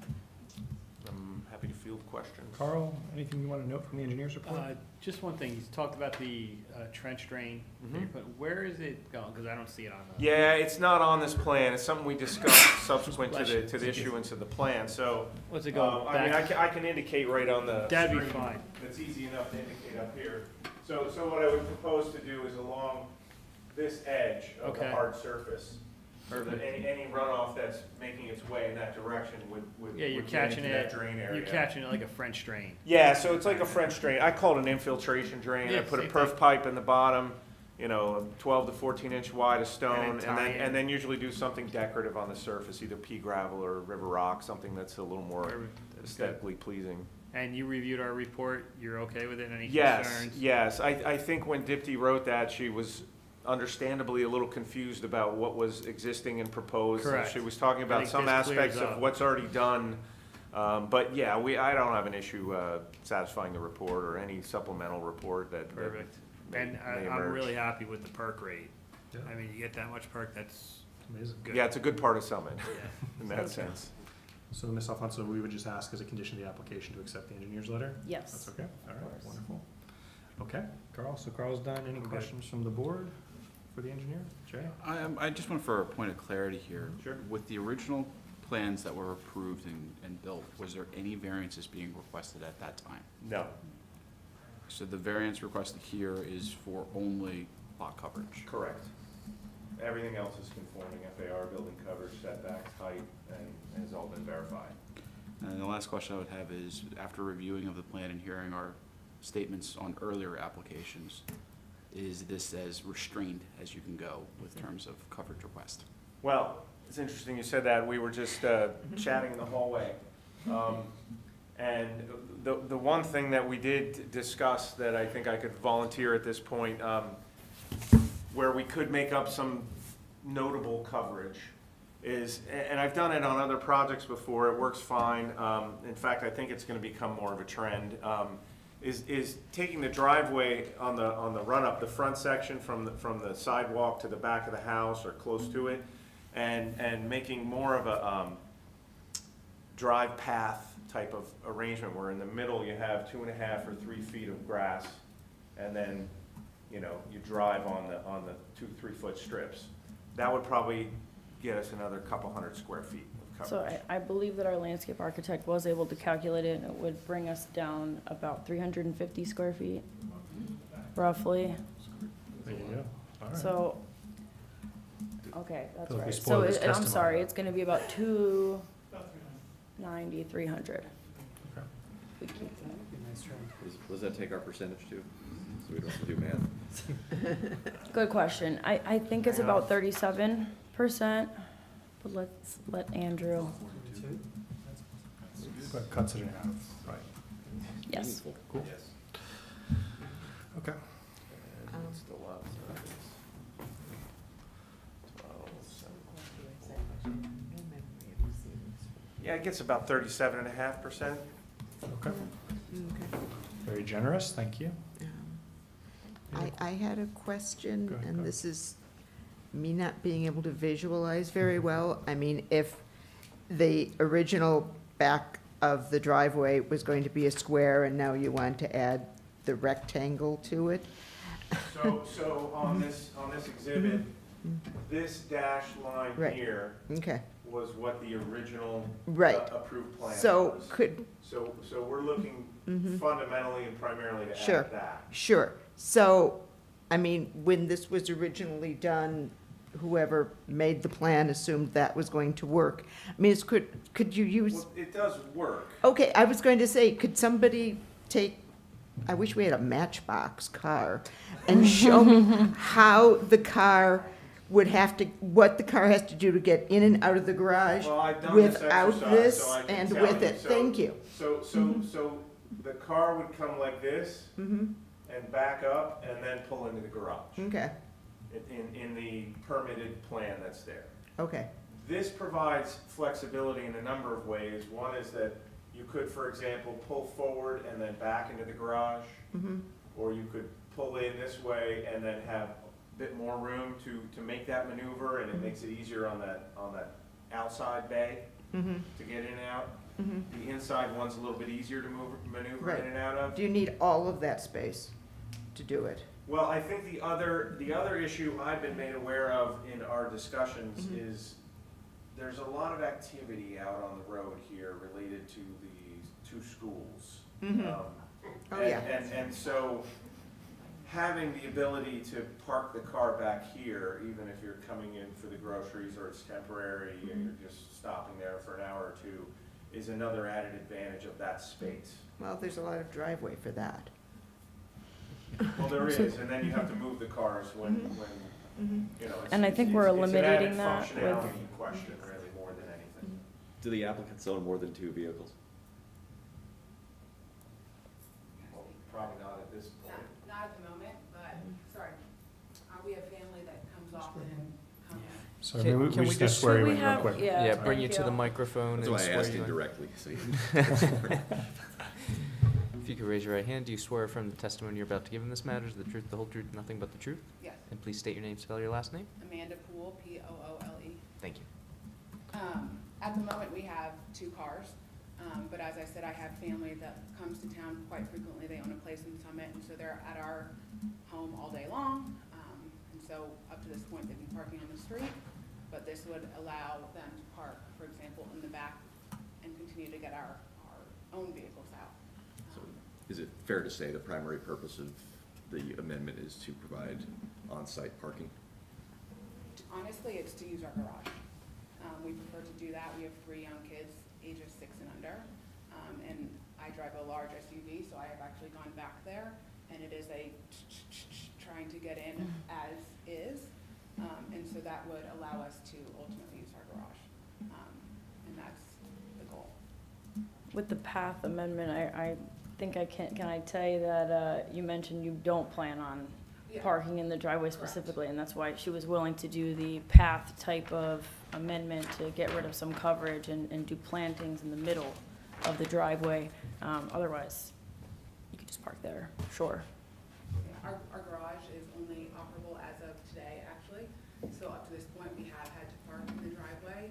And given his work schedule, we're constantly parking on the street, pulling in and out, switching cars, given our, one of our children is still in a car seat. And only one of our cars has that, so we're constantly going in and out. Shuffling.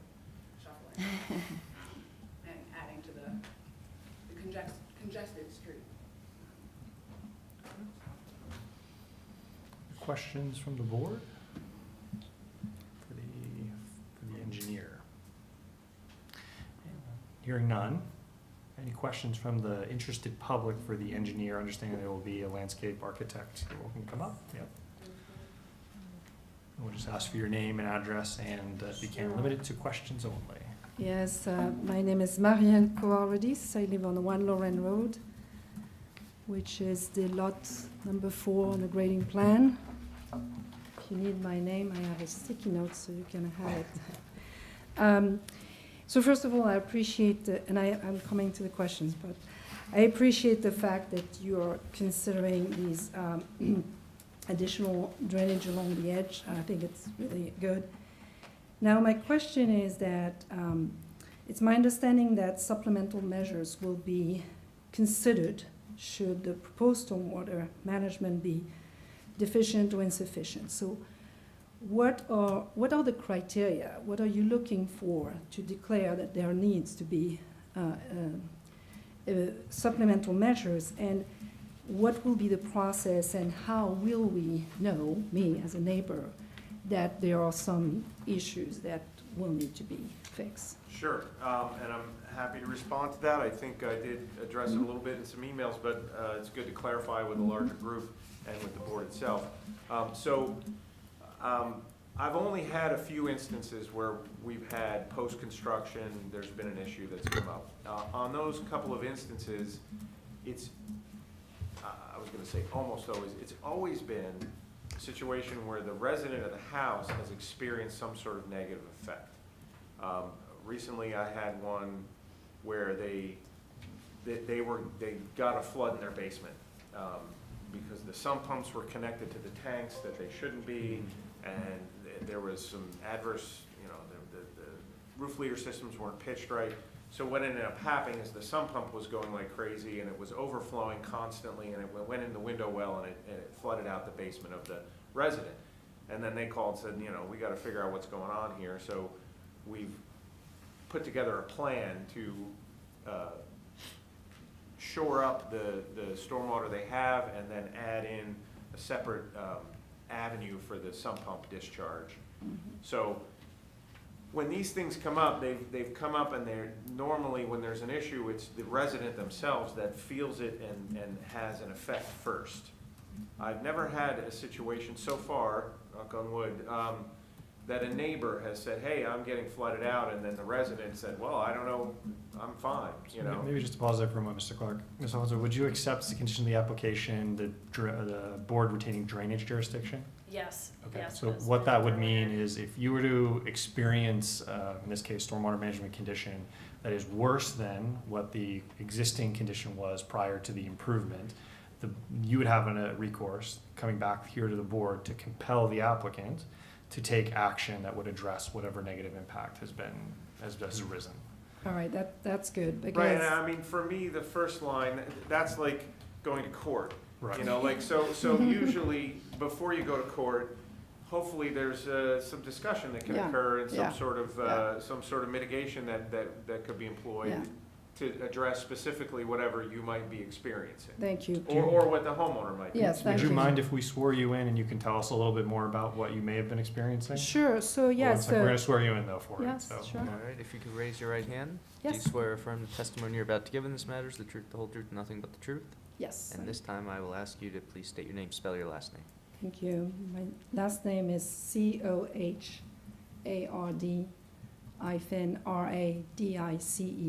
sorry. First name Marielle. Thank you.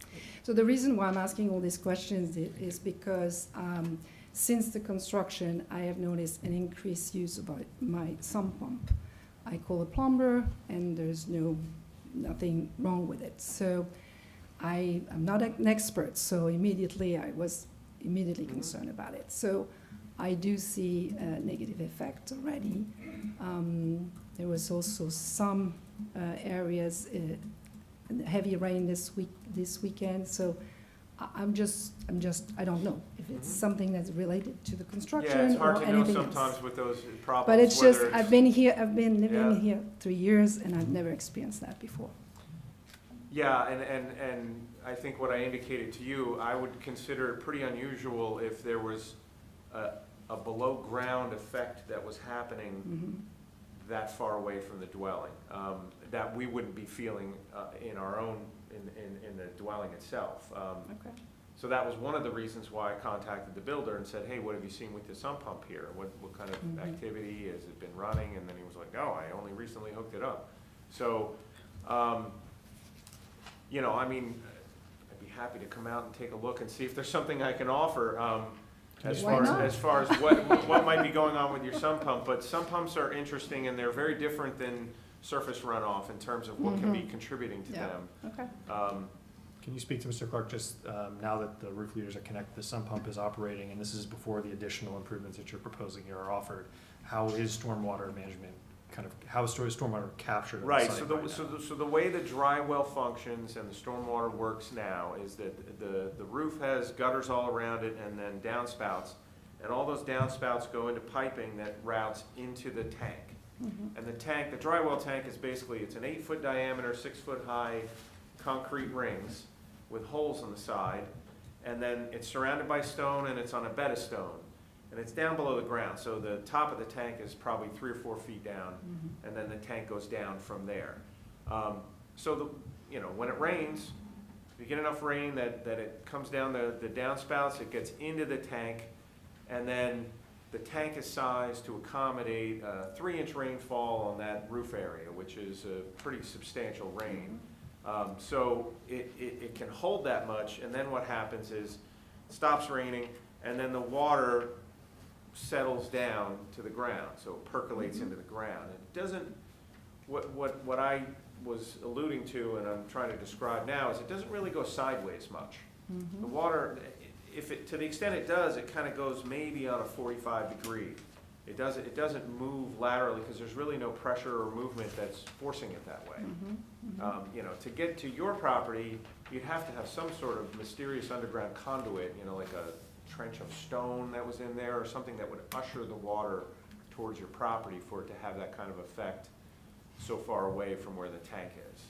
Because the tank fills and then it goes down. I'm not saying anything about what you've experienced, but it would be unusual if the effects from this property were causing your sump pump to run so frequently.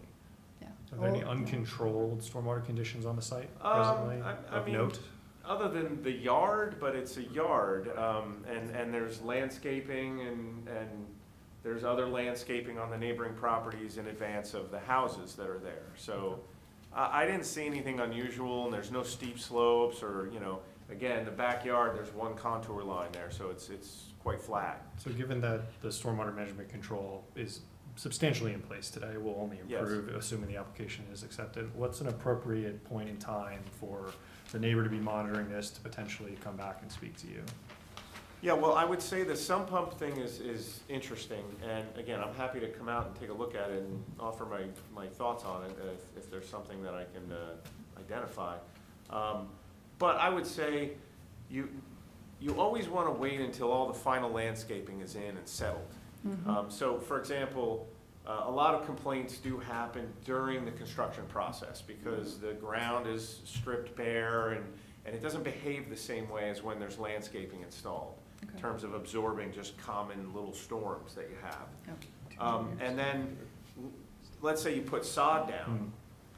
It usually takes a few weeks before the sod sort of settles down. They over-irrigate it at first and then it settles down.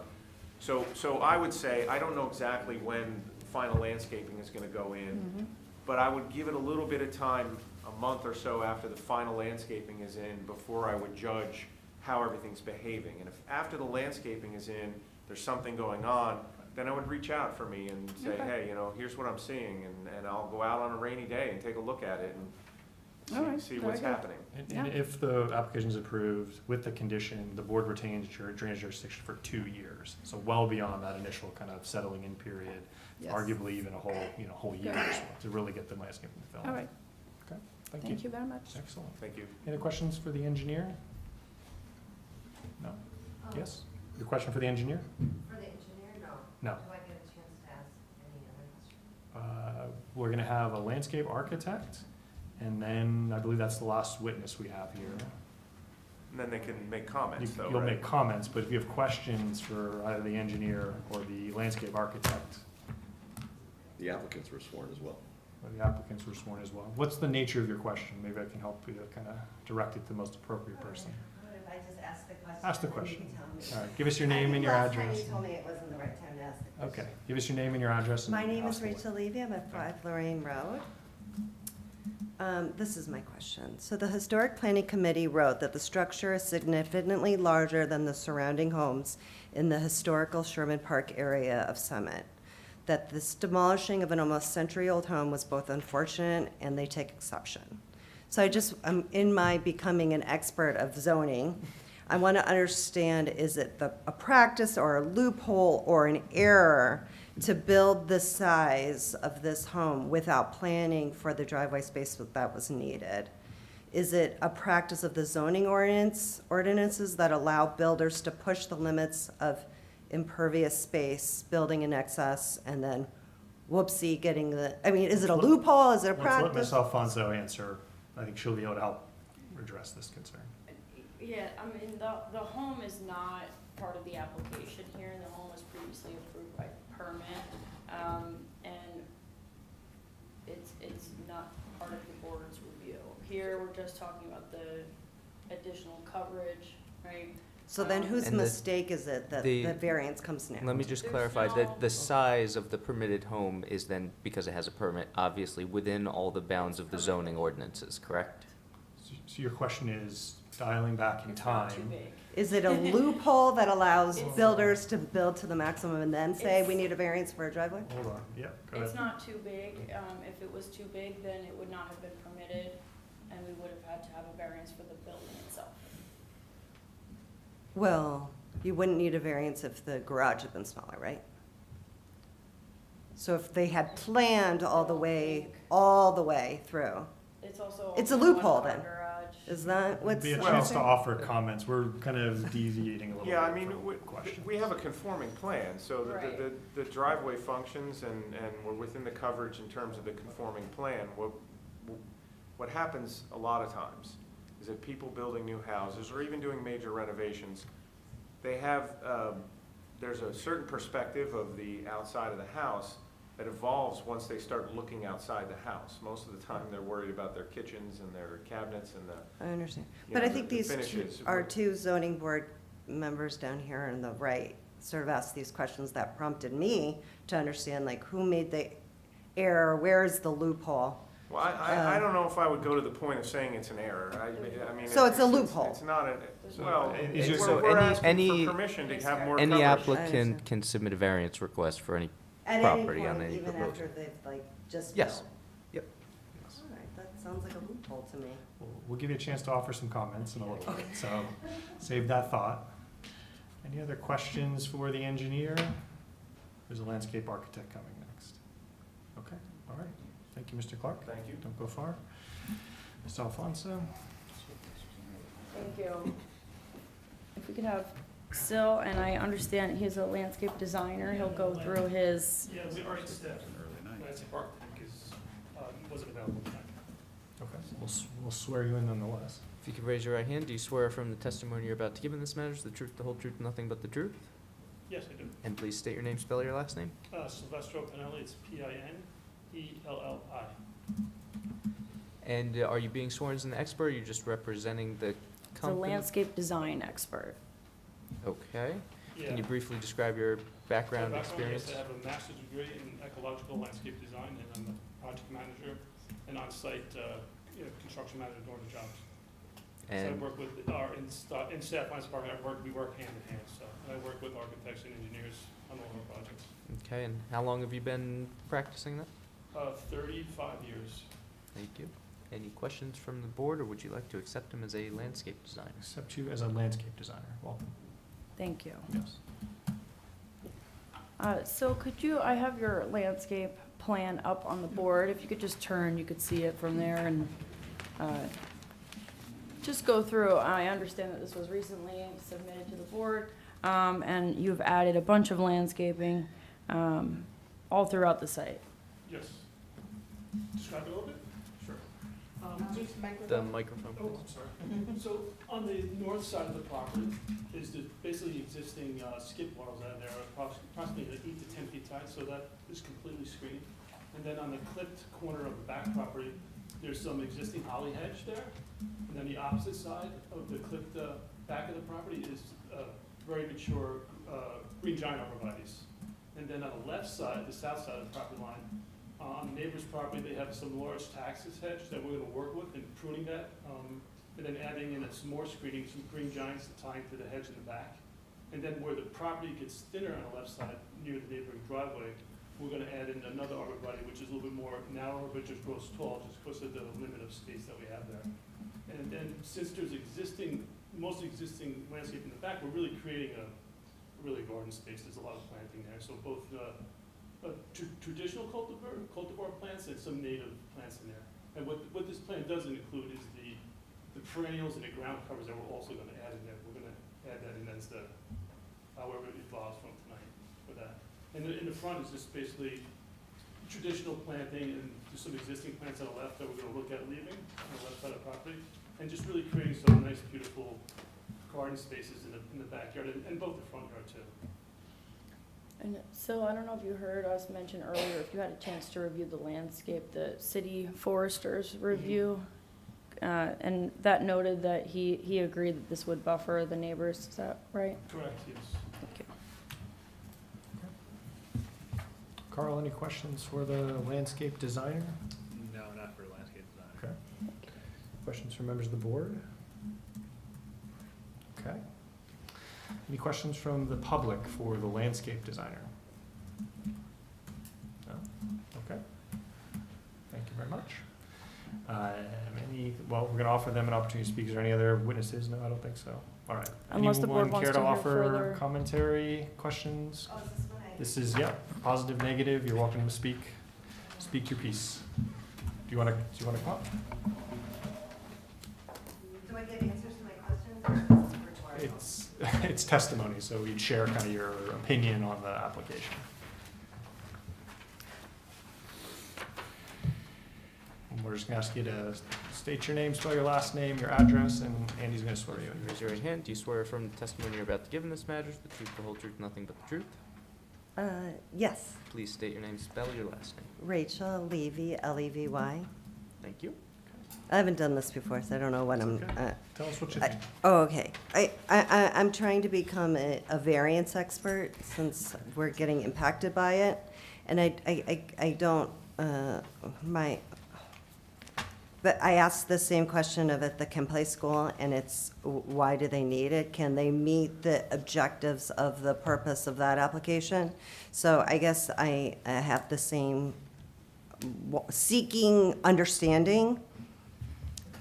Does the committee seem to think there's a problem with being able to build a home to the maximum with the facade, with the observations of the Historical Preservation Committee? And I feel like there were a couple committee members who were, I was resonating with your line of questioning, which was about, like, that you realize now you need a rectangle, not a square. And then zoning board member Feshkin, sorry if I mispronounced your name, I'm very tired. It's way past my bedtime. I think you asked also if there had been this part of the application, the initial, so I'm just trying to understand if this is acceptable. Is this what we do in Summit, where we, like, you could build whatever house you want and then ask for the variance? Is that? Would you like to provide any testimony specifically to this application, though? Concerns you might have about something proposed in the engineering or the landscape design? No, I mean, I already talked to the neighbors in advance, and I said, I'm not gonna stop this variance from going through, but it's a continuation of a precedent that is allowed in Summit, which is to, in what is, I guess, according to the Historical Preservation Committee, a historical area with almost 100-year-old homes, to knock them down with a very, very different look, to build to the maximum that is allowed, and then ask for a variance. So I'm not gonna stop these neighbors from being able to get into their garage without having to do a 5-point turn. I wish I could get into a driveway, and I wish I could have a parking space. I wish I could park even more than 2 cars on my driveway. At 5 Lorraine Road, I can't. So if they can do that and not cause problems. What is that? You could request a variance. You could come get it. Yes, So that I is- will. I'll be back here. I don't think that a wider driveway is allowed or a U-shaped driveway, but maybe I will hire who you've hired and I'll figure out a way. Each application is considered on its own merit, and no application is based on any precedent, so I'm not gonna talk for our board attorney. No, But I that's do correct. love this board, and I love zoning and all the property, and That's I correct. geek out forever. But that's our job, right? We're supposed to consider what the rules are and how to properly deviate from them with very specific things that we can consider on a case-by-case basis. So if you did need a variance. My you would testimony come. is not for this application. My testimony is trying to understand, because as you said, Chairman Spur, that we've become experts. I want to understand, you can knock down any house, and as long as you don't need a variance, you could put whatever facade you want. As long as you meet the height requirements or whatever, you could do whatever you want with any 100-year-old house, and then ask for the variance.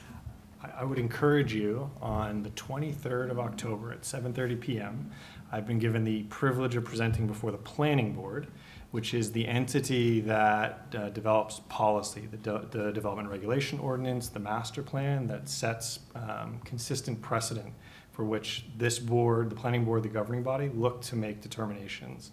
So your testimony here is not lost in that this may seem like one specific outlier, but perhaps connected to other concerns that as a policy matter should be addressed by the planning board and the governing body. So I'll be there at 7:30 here at that podium. I'd invite you to come and speak to Bill Anderson, the planning board chair, and then also as Are those the people that allow that to happen? Like those are the any people house that can be develop the built on development any regulation facade with any look? ordinances and the master plan. So yes, if you have a policy concern, this is not a policy-making board. We're looking only at the merits of this particular That's application. the policymaking board is the planning. Planning board and the governing body. Okay. Yeah. Good evening, thank you. Thank you very much for speaking. Any other comments? No? Excellent. Thank you for coming this evening. Anything you'd like to say in conclusion, Ms. Alfonso? No, I would submit this application to the board's review, unless you have any other questions or I don't think so. concerns. I do just have one question for clarification. Sure. Because we are going to want a condition on the final lot coverage figure that's being proposed. Can we provide final lot coverage calculation not to exceed 37.5?